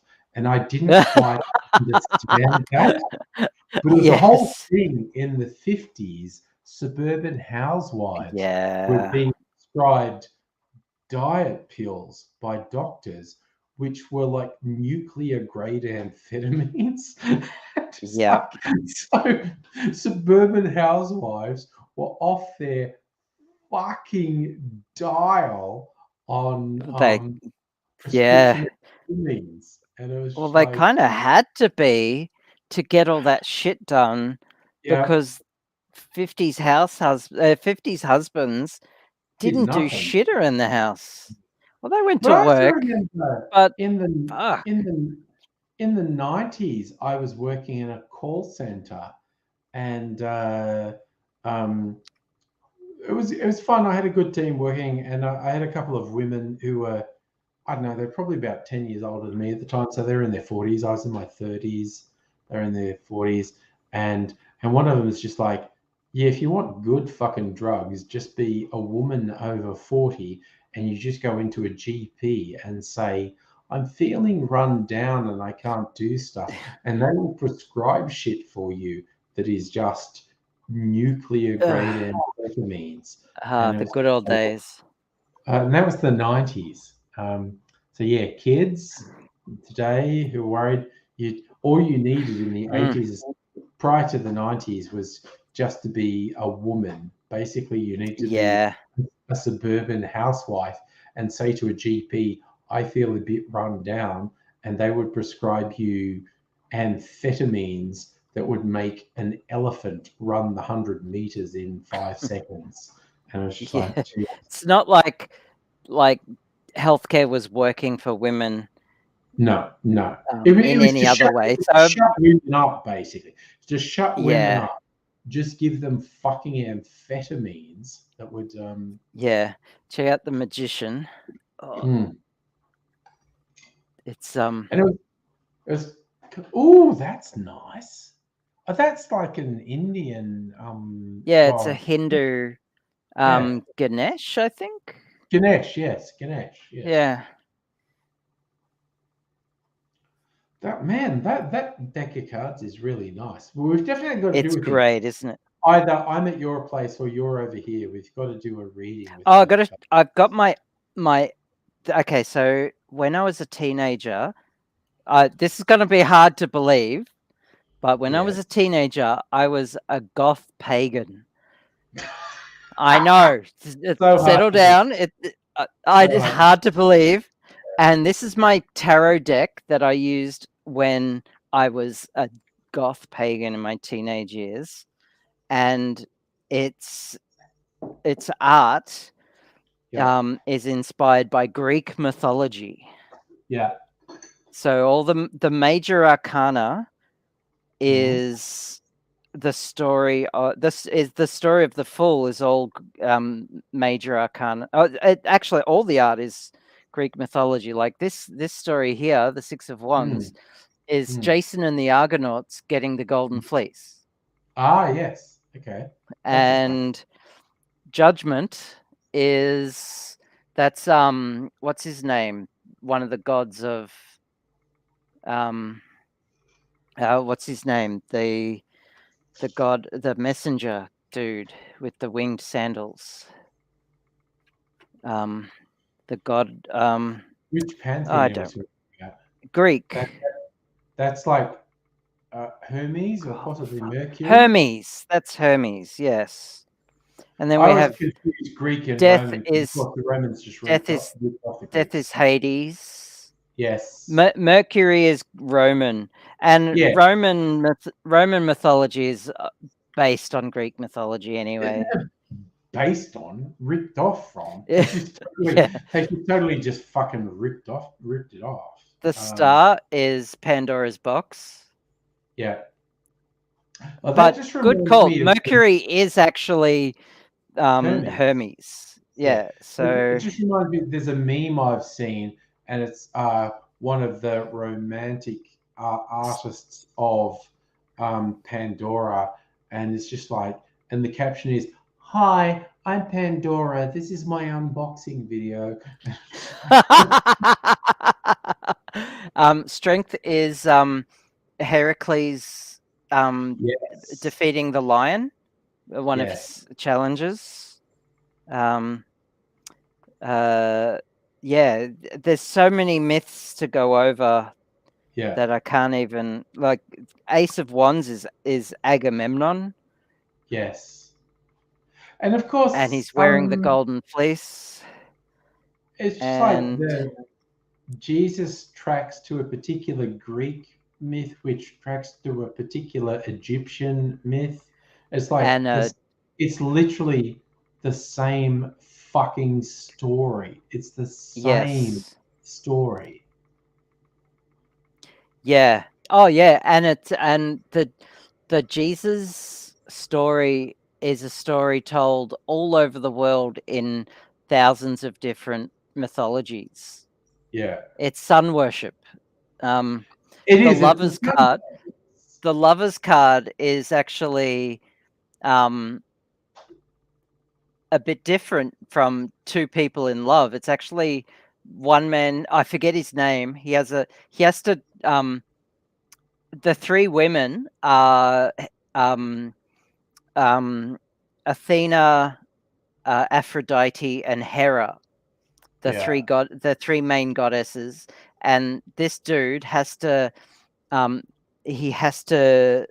He's been given the task of deciding who's the more beautiful, and there's no winner in that. There's no one wins there.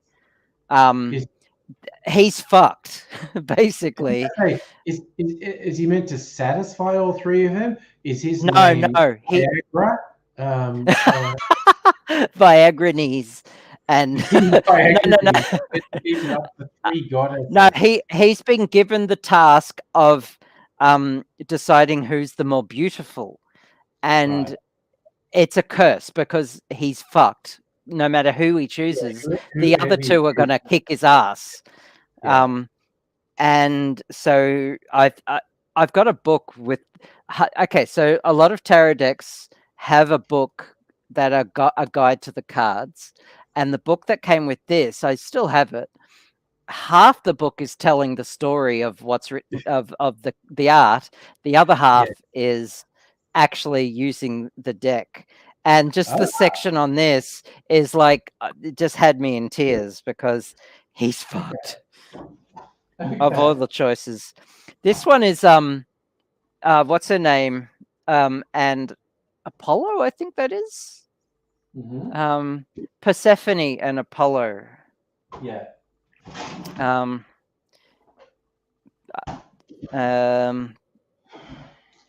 Where else? Oh, Zeus, the emperor. Zeus, Jesus. He's actually holding the world and lightning bolts. Like it's, yeah. You get the idea. Yeah, no, Zeus is just going around sticking his dick in fucking the sun is obviously Apollo. Yeah. Yeah.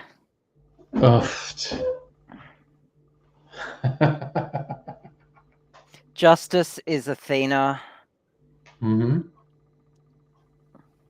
I've always liked in the oh god, what's the movie called? There was a 70s version and a recent version. Clash of the Titans. Oh yeah, okay.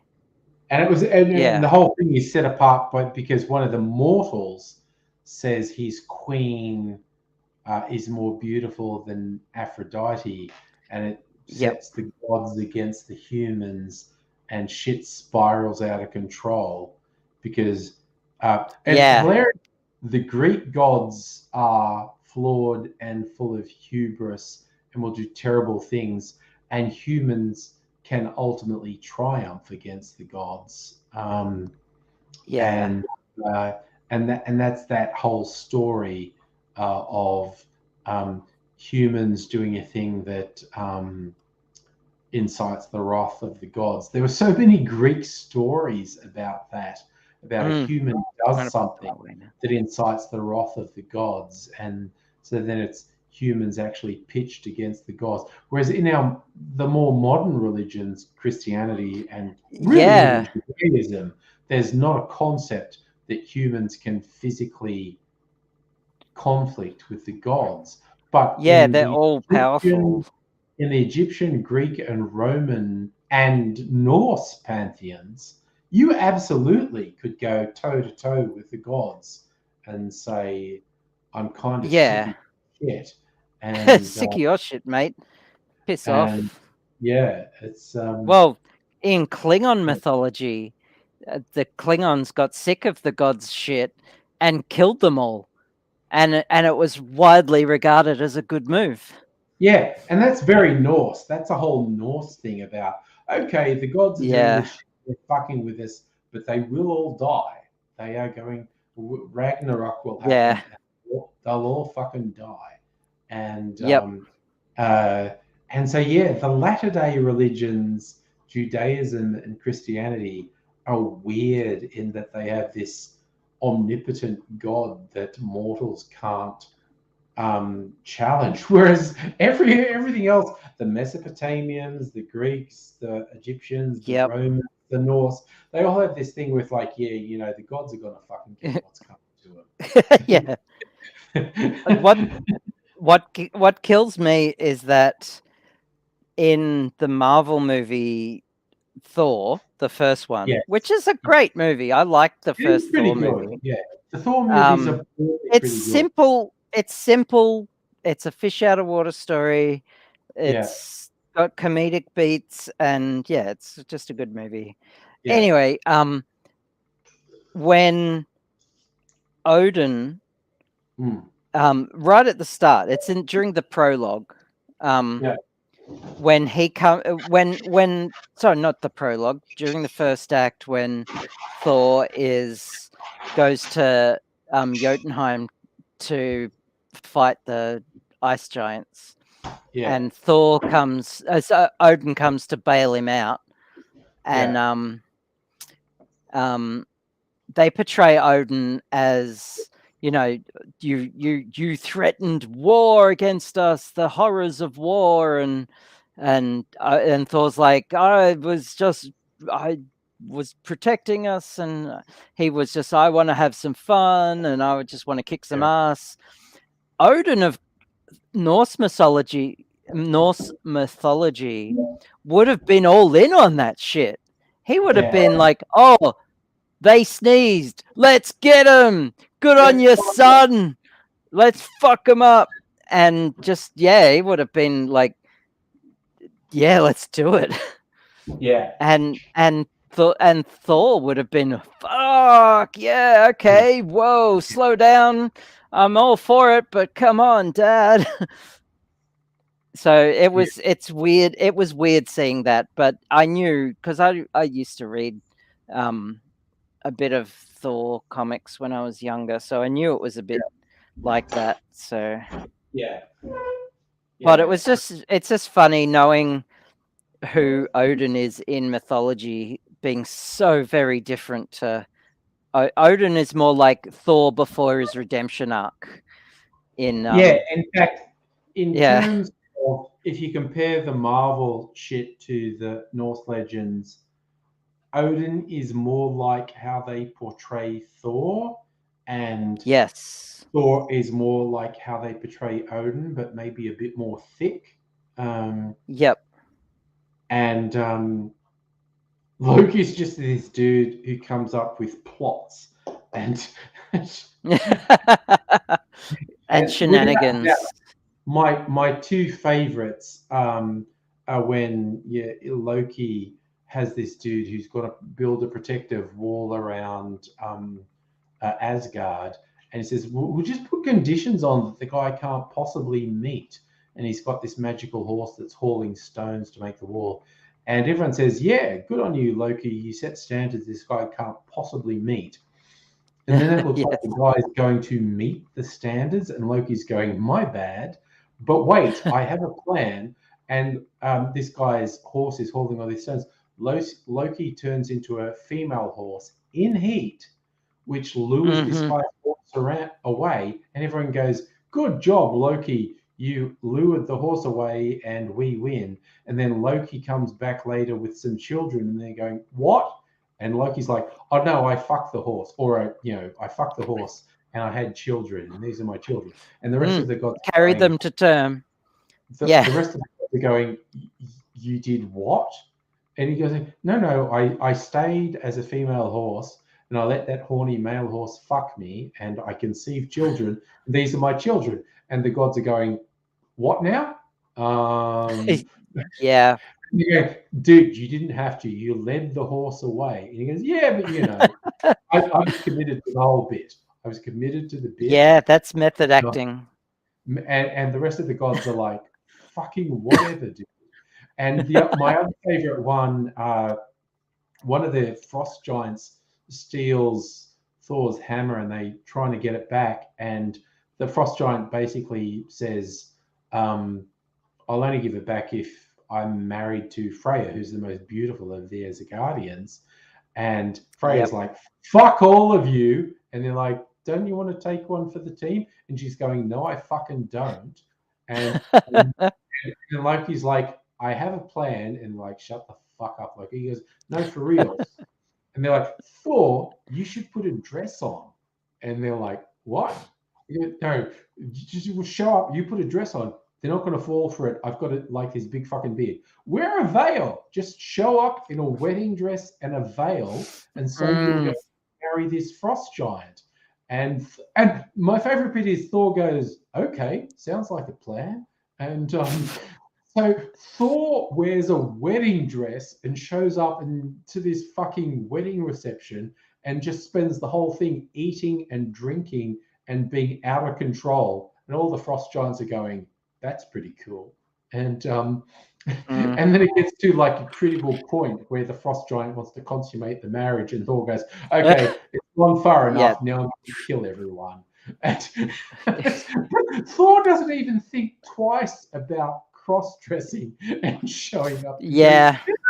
Oh, look, the Norse mythology was brutal and fun. It was fun. Yeah. Fun, full of laughs, but brutal as the North. Yeah, and it just I just opened up this coin. It's a 17-cent coin. 17-cent coin? Yes, that's its denomination. That's pretty interesting. I like that. Yeah. I'm just now currently, while we're talking about cross-dressing and fucking frost giants and whatnot, yeah, I'm just making the other drink I was going to make with my new rye whiskey. Little bit of absinthe, a de la Louisiane. I'm not drinking alcohol that's tonight. Fair. You've got to be the responsible one. Well, I just can't. No, I mean, I can, but I'm just already fucked.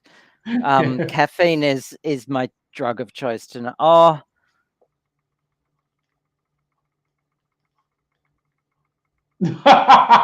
Sorry, if we're going the other one, the lemon tech, I haven't done it yet. There was a micro dose of joy. Yeah. Before.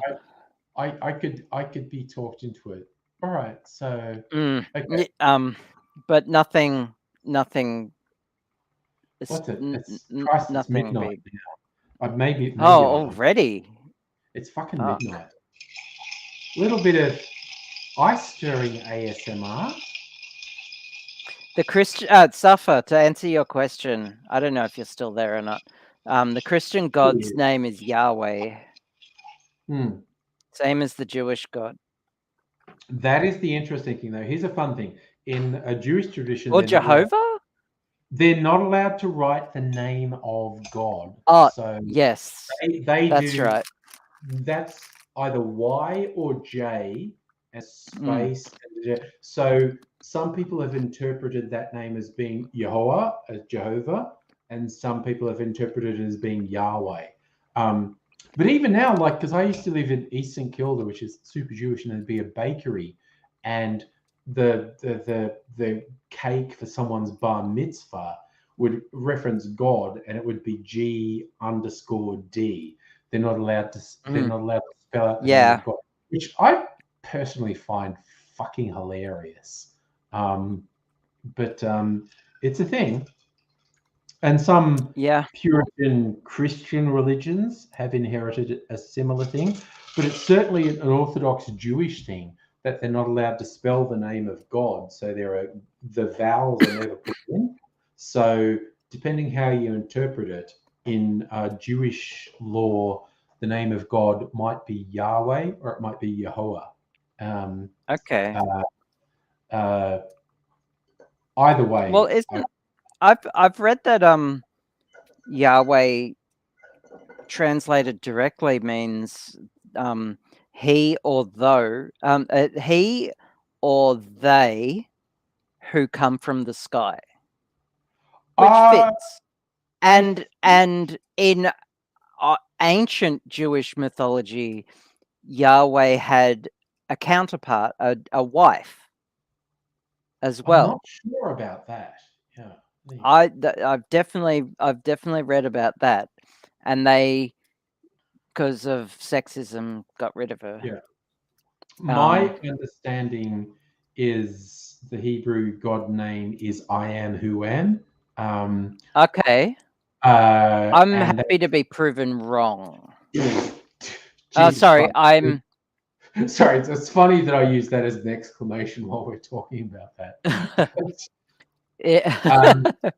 I'm trying because 10 years of Catholic school. My understanding, the Hebrew name of God would translate as I am who am. I am the one, basically. Yep.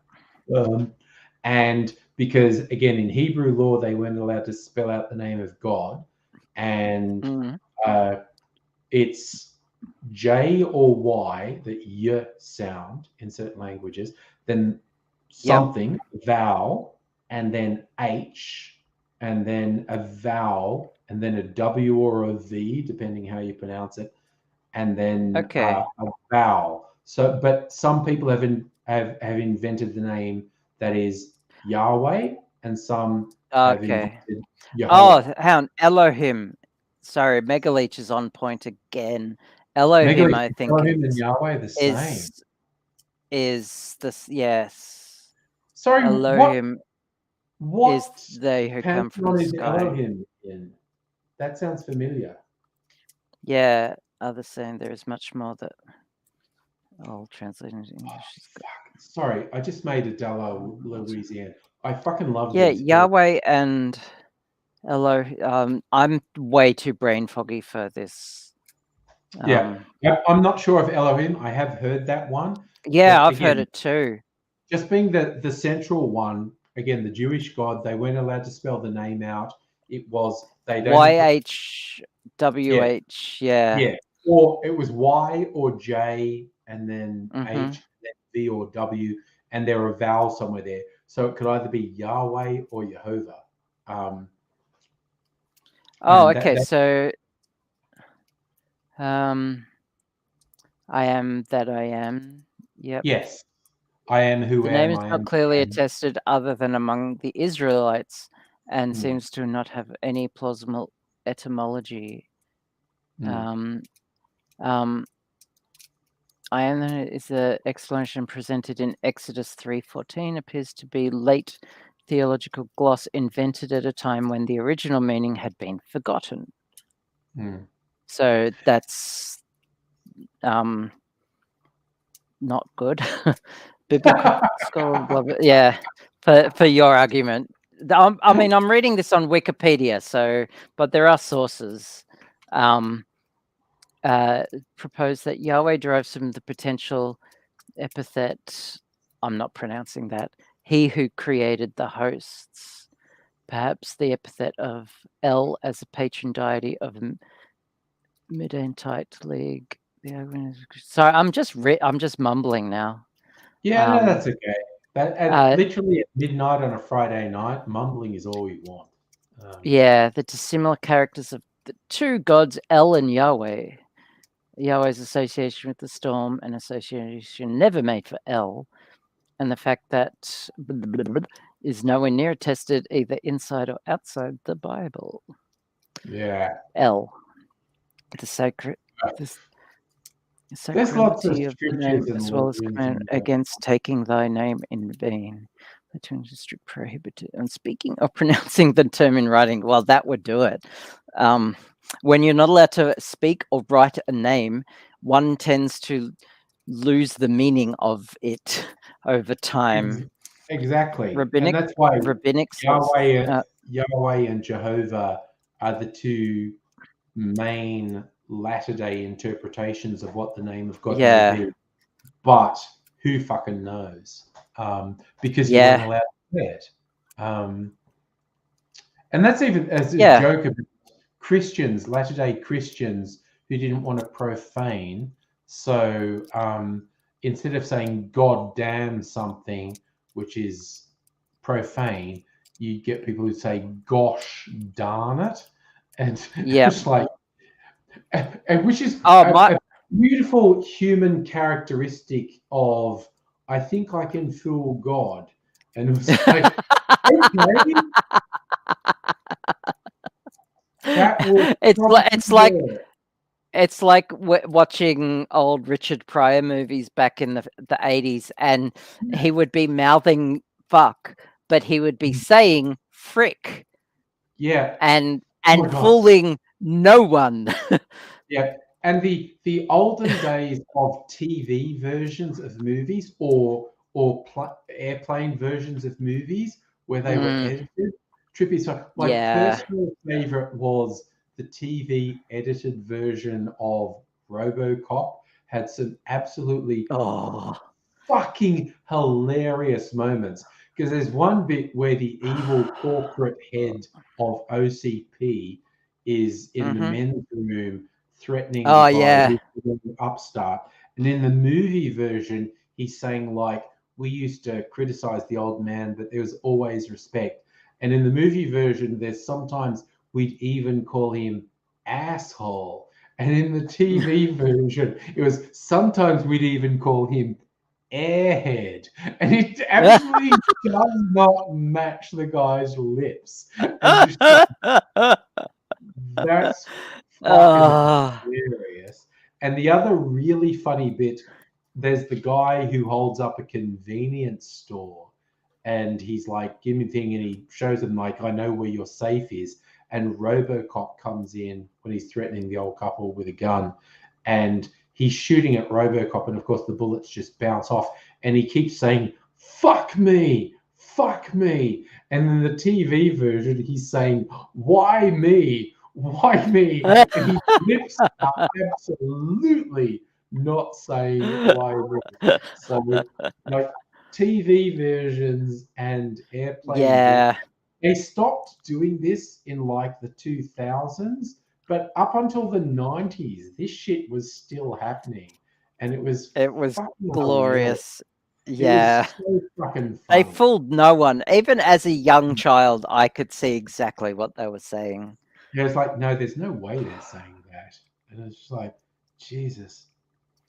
And Yeah. okay, one of the weirdest things, this was not a language, this was a cutting out of violence scene. I remember I was on a flight to the US and they had the Mel Gibson film Payback, which is actually a pretty fucking good film. Yeah. Really Yeah. fucking crime film. And It's the dark, but it's a dark, like, yeah, kind of redemption anti-hero yeah. story. The Yeah. central thing is Mel Gibson is a fairly low-level crim, and he's been fucked over, and so he goes to get revenge, but he's not going above what he's owed. He's kind of like, I'm owed this, and if you just give me this, I will stop. And it's a tiny amount. It's like Yeah. $2,000 or Yeah, something. it's like, It's $2,000. I'm remorseless. If you don't give me this, I will just fucking keep killing you, and I will keep killing more and more senior people until I get this piddling thing I want. And Yeah. they never want to do it, and so he fucking kills everyone eventually. But there's this one thing where he actually deliberately gets caught by the senior crime things, and there's a thing where he says to his romance interest, she says, like, they're gonna fuck you up, and he says, it's okay, I know what I'm doing. And she says, what if they ask you hard? And he goes, I can do it. And what that means is when he lets himself get caught by these crims and they're trying to get information, they take his shoe off and they've got a hammer and they are smashing his toes. And he lets them, in the movie version, he lets them smash multiple of his toes without giving anything up. And then he eventually gives up, and they think they've really got him, but he knew they were going to smash his toes. So he lets them smash multiple of his toes. And then he goes, okay. And he tells them something that's not true, but they think it's true because they've smashed a couple of his toes and things. And I saw the airplane version of it, and it's like his foot's uncovered and they lift up the hammer to go and smash his toes.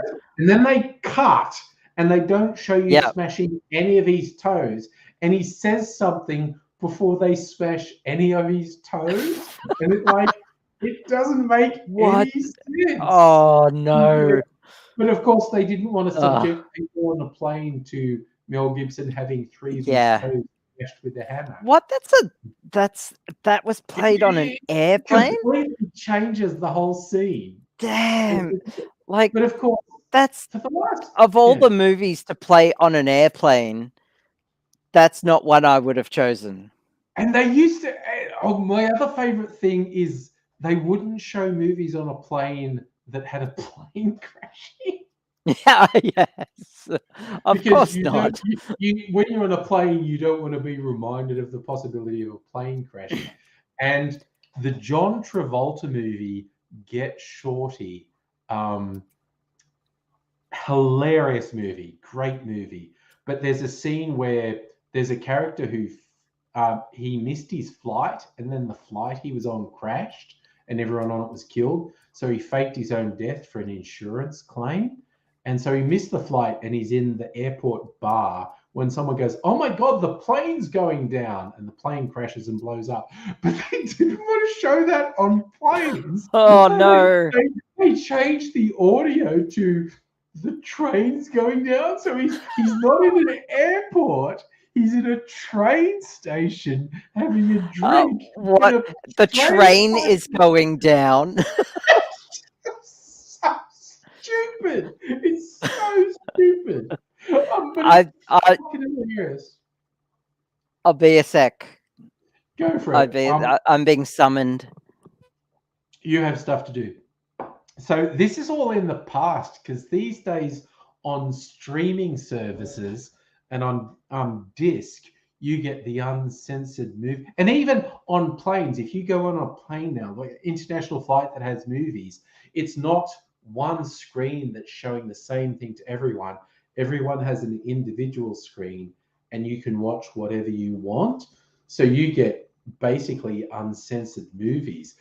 But as recently as, I don't know, 15 years ago, when you were on international flights, there was like one screen that everyone was watching, and it would be censored. And it was just, it was a different world. Censored movies on TV and censored movies on planes. It was a whole different world. And it's, but there's some sort of charm in the modified versions of these movies, and you watch them and you go, this is fucked. Someone thought that we'd just go along with this really obvious doctrine, this movie.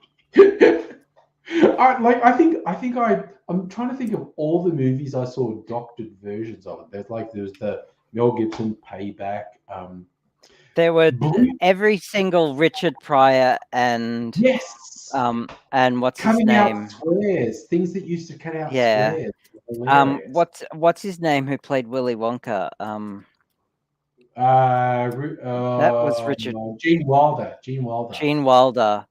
Gene Wilder, especially when he was in a movie, which he was with Richard Pryor. like, Him and Richard quite Pryor a few. Yeah. Best flavored popcorn is with lightly salted with paprika.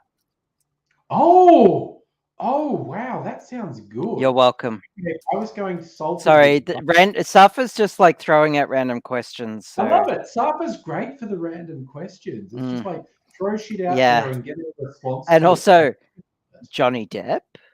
Fuck Johnny Depp. Just his name and a question mark. Johnny Depp. And to me, I read into that, is Johnny Depp fucked? Yes, he is. I've been watching the court case live every day, which is probably bad for my. Sorry, Willy. Yeah, no, the Willy Wonka Johnny Depp Willy Wonka remake wasn't that great. You gotta so it also wasn't terrible. It wasn't terrible. It wasn't. No, it was just kind of the Gene Wilder. The Gene Wilder Willy Wonka movie is either a kids movie or a horror movie, depending on how you watch it, and it's That song, brilliant. that song on the train, On the boat, the boat, the boat in the tunnel. The song on the boat is absolutely nightmarish. Yes, and it's a kids movie, and kids die. Except at the end, it's revealed they don't. Up in that movie, yeah. Probably that boat scene in the Gene Wilder movie is fucking terrifying. It's yes. Oh my god, it only lasts for like about a minute, but that minute or so is terrifying. Also, Gene Wilder's brilliance as an actor is showcased in that movie. Every scene he's in, you can see him flip on a dial, like go from the Candyman to the Candyman. You know, children's movie, horror movie, and it's all there. You watch it with that context, and you see him with glee watching the downfall of these kids, and it is brilliant. Yeah, and even the story goes, the thing where he's introduced, where there's like a happy song, but then he walks out and he's like crippled with a walking stick, and everyone goes quiet because it's really unsettling, and then he does that forward roll and bounces up. It's all fine. The story goes, the rest of the cast did not know he was going to do that. So when they're all standing there going, this is fucked, what the fuck? Because they didn't know that was going to happen. And then he does the forward roll and bounces up. It's all good. They're like, it's okay. Everything's okay. Because they didn't tell him he was going to do it. I really enjoy it when they do that kind of shit in a movie. It's a kids movie, but it's a horror movie, and it's brilliant.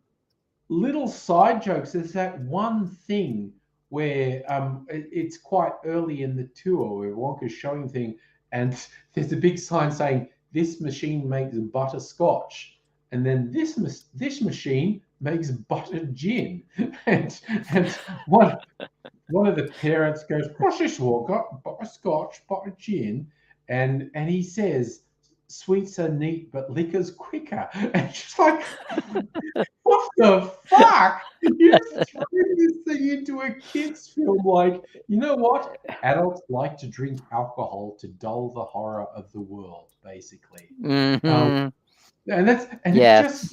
It's just thrown in there, and that's the least dark thing in the whole movie. But it's just in there. And they draw attention to it. Like one of the adults goes, "What's this, Wonka? Butterscotch and buttered gin." And the implication is like, no, alcohol. Adults are drinking alcohol to just fucking dull the pain of the world. Yeah. There's a lot of dark psychology in that movie that Roald Dahl did not intend. I don't know. Roald Dahl was a weird fucking guy. He was a weird. Well, maybe he just like subconsciously or overtly. Who knows? I've never met him. Okay, I've never read. What was his book called? Did he write two books? Because I know there was the Chocolate Factory and the Glass Grate Elevator. I don't know if they were the Great same Glass. book. Oh, okay. I don't know. I don't know if they were the same book or different books. I think they were different books. They might have been. He was weird. And don't forget Snowpiercer, which I will maintain.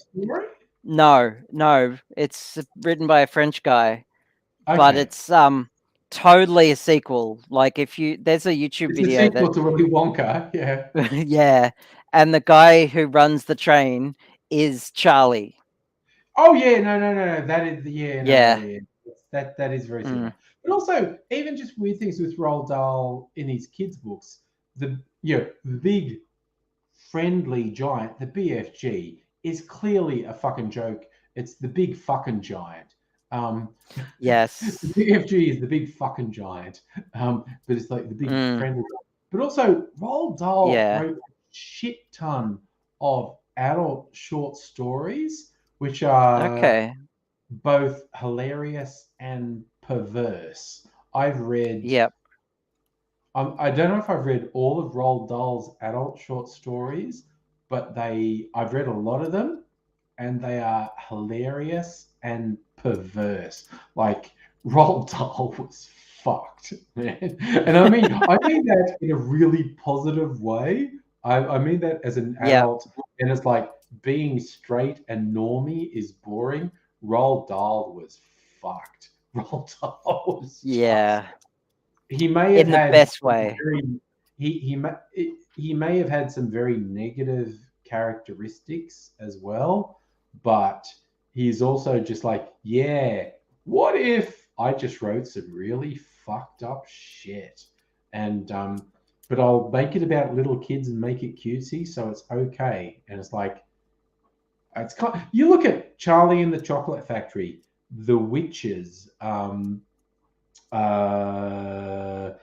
There were 3 key kid ones he did. There was The Witches, Charlie and the Chocolate Factory, and fuck, what's her name? Who? Shit, I'm trying. There was Madeline? another one. Matilda. Matilda. Yes, that's the one. He did 3 key kid stories: The Witches, Matilda, and Charlie and the Chocolate Factory, and they're fucked. They are fucked and weird. But he's basically he's written these stories. Kids know adults can't be trusted. Kids know adults fuck them over. Kids know Yep. the world is fucked. And so even these kids' stories, while they were kind of cutesy and kind of safe, were acknowledging the world is fucked, adults are fucked, kids are on their own, they can't trust adults. Yep. But then he wrote a bunch of adult-oriented short stories that were twisted. His adult short stories are hilarious and twisted and fucked up. And the whole sex element is much more front and center. It's the sex element is subtext in his kids' stories, but in his adult short stories, the sex element is front and center. It's just like, fucking hell. Yeah. Roald Dahl was a fucking unit. It's just like, Yeah. there was a story, I got told this when I was in uni, and I don't know if it's true. But the story like Roald Dahl's daughter, and she was young adult. She was either late teens or older, but she was a kind of young adult, and she was like, "Oh, I've met someone. I'm in love, and I want them to be part of my life." And the story I got told is Roald Dahl went, "Cool, bring him around. You should meet here." And he set up this just like kinky love nest for his daughter and her partner. And it's just like, because he's just like, yeah, okay, you're now in the world of adult weirdness, so I'm going to set you up this weird kinky love nest with swings and and fuzzy stuff. And I don't know if that story is true or not, but one of my uni lecturers told me that story, that Roald Dahl. Oh, wow. Oh yeah, my daughter's met someone she wants to fuck. Okay, I'm going to set up an environment where it's all cool and they can get together and they can fuck. And it's just like, maybe, I don't know. Yeah. Whatever. So I'm fading fast. It is. It's And, post midnight.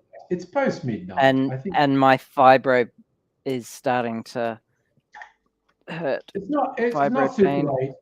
Oh. Also, I didn't do any But Levantech, and I'm probably not going. I'm just like chronic fatiguey. You are. You had a big day and a stressful day and whatnot. Well, and I mean, it wasn't stressful. It wasn't particularly big either. It was just some days chronic fatigue just doesn't let you do anything. Some days you just wake up with like 3 spoons and you use them up getting out the door, and then you use up tomorrow's spoons doing your shit. And That's what And happened it's real. today. It's real. I Okay. yeah. And So even though I'm we, gonna go. yeah, I'm going to go Um, too. Even though we talked about okay. lemon tech, I'm not doing it. I'm gonna. Yeah, fair enough. Or Cool. am I gonna go off and do that? Watch weird shit. Am I gonna go off the live stream and just watch weird shit by myself for a couple of hours and just watch my brain sort of leak out my ears? Probably not. I'm actually probably just gonna go to sleep. But who knows? Who Who knows? knows? Anything, yeah. Because it's date night tomorrow night, and I've booked Mrs. Angry and I into a nice venue that does nice food and nice drinks. So we're going to have a nice night. Sunday night, I'll probably do a stream, and I'd probably be rested. Whatever I do, I'll either go to sleep now or do weird shit for a couple of hours that no one knows about because I'm just doing it by myself. So either I'm sleeping, okay, you all can take that on, and is Angry going to bed and sleeping, or is Angry doing weird shit for a couple of hours by himself? Will Angry be opening up Pornhub and having sex with himself? That too, honestly. Oh God, I saw the funniest thing. Neil Sorry, I Brennan. didn't mean to be. No, do it. Do it. Sorry. Neil Brennan is a comedian who I like, he usually does good stuff. Some of but I saw a thing where he's going like, COVID made his Pornhub watching habits change. He was just watching orgies. That was mainly because he just wanted to watch people being together.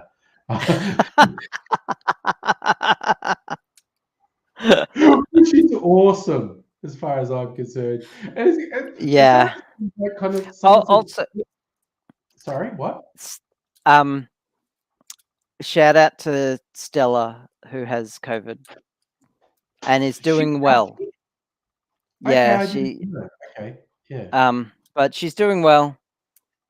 But Yeah, that's most of us probably why do. she's I not had on the it like stream. But I had it a month yeah, or two. I I still don't even remember refuse when to get it. Yeah, and that's working for you. Refusing to get it is working. Totally.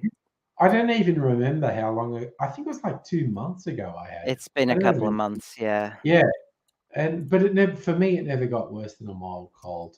But yes, Neil enough. Brennan's line about my porn watching habits changed. I've been watching orgies because I just wanted to watch a group of people together. That was pretty That's funny. so funny. That was a good line. That was a good line. Yep. But Cool.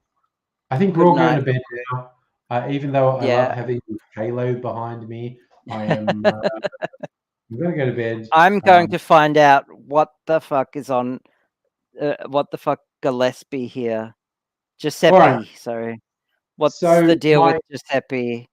And then maybe play a video game. But I'm totally 100% exhausted. yeah, But I'm not tired. So yeah. So my clear eyes. Oh yeah, go on. I'm not. I'm because I had a sleep. I'm not tired, but I've got no energy to do anything except sit here and maybe move my hand to move a mouse, and that's all I got. And Fair. I need to go. So yeah, my ice. Good night, everyone. So I'm going to put it back in the freezer, and I'll Cool. check it tomorrow to see if it's frozen. I like Megaleesh is saying shower time, dude. I do not have the shower energy. day. I don't have the energy to masturbate in a shower. Seriously, that's too much a lot like of effort. That's like Yeah, hard work. That's hard. I mean, work. that's what work's for, right? Going to the bathroom at work and It's rubbing like one out there. No, working from home is fucking awesome because for the last 2 years, it's like I can't deal with this anymore. I'm just fuck it. I'm going into my bedroom and I'm just going to masturbate for a while. And why not? And then yeah, work's fucking fine. In the middle of a meeting. It would be really weird if anyone I worked with watched my live stream. They just saw me saying, I get bored with work and wander off to masturbate for a while. That would be I'm hilarious. reasonably sure no one I work with knows about my internet shit. But fucking whatever. Whatever. I am going now, good sir. Yeah, so am I. We're all going. Thank you for Sunday your night, if emergency you're help around, today. see you all. Bye for now. Bye. Bye.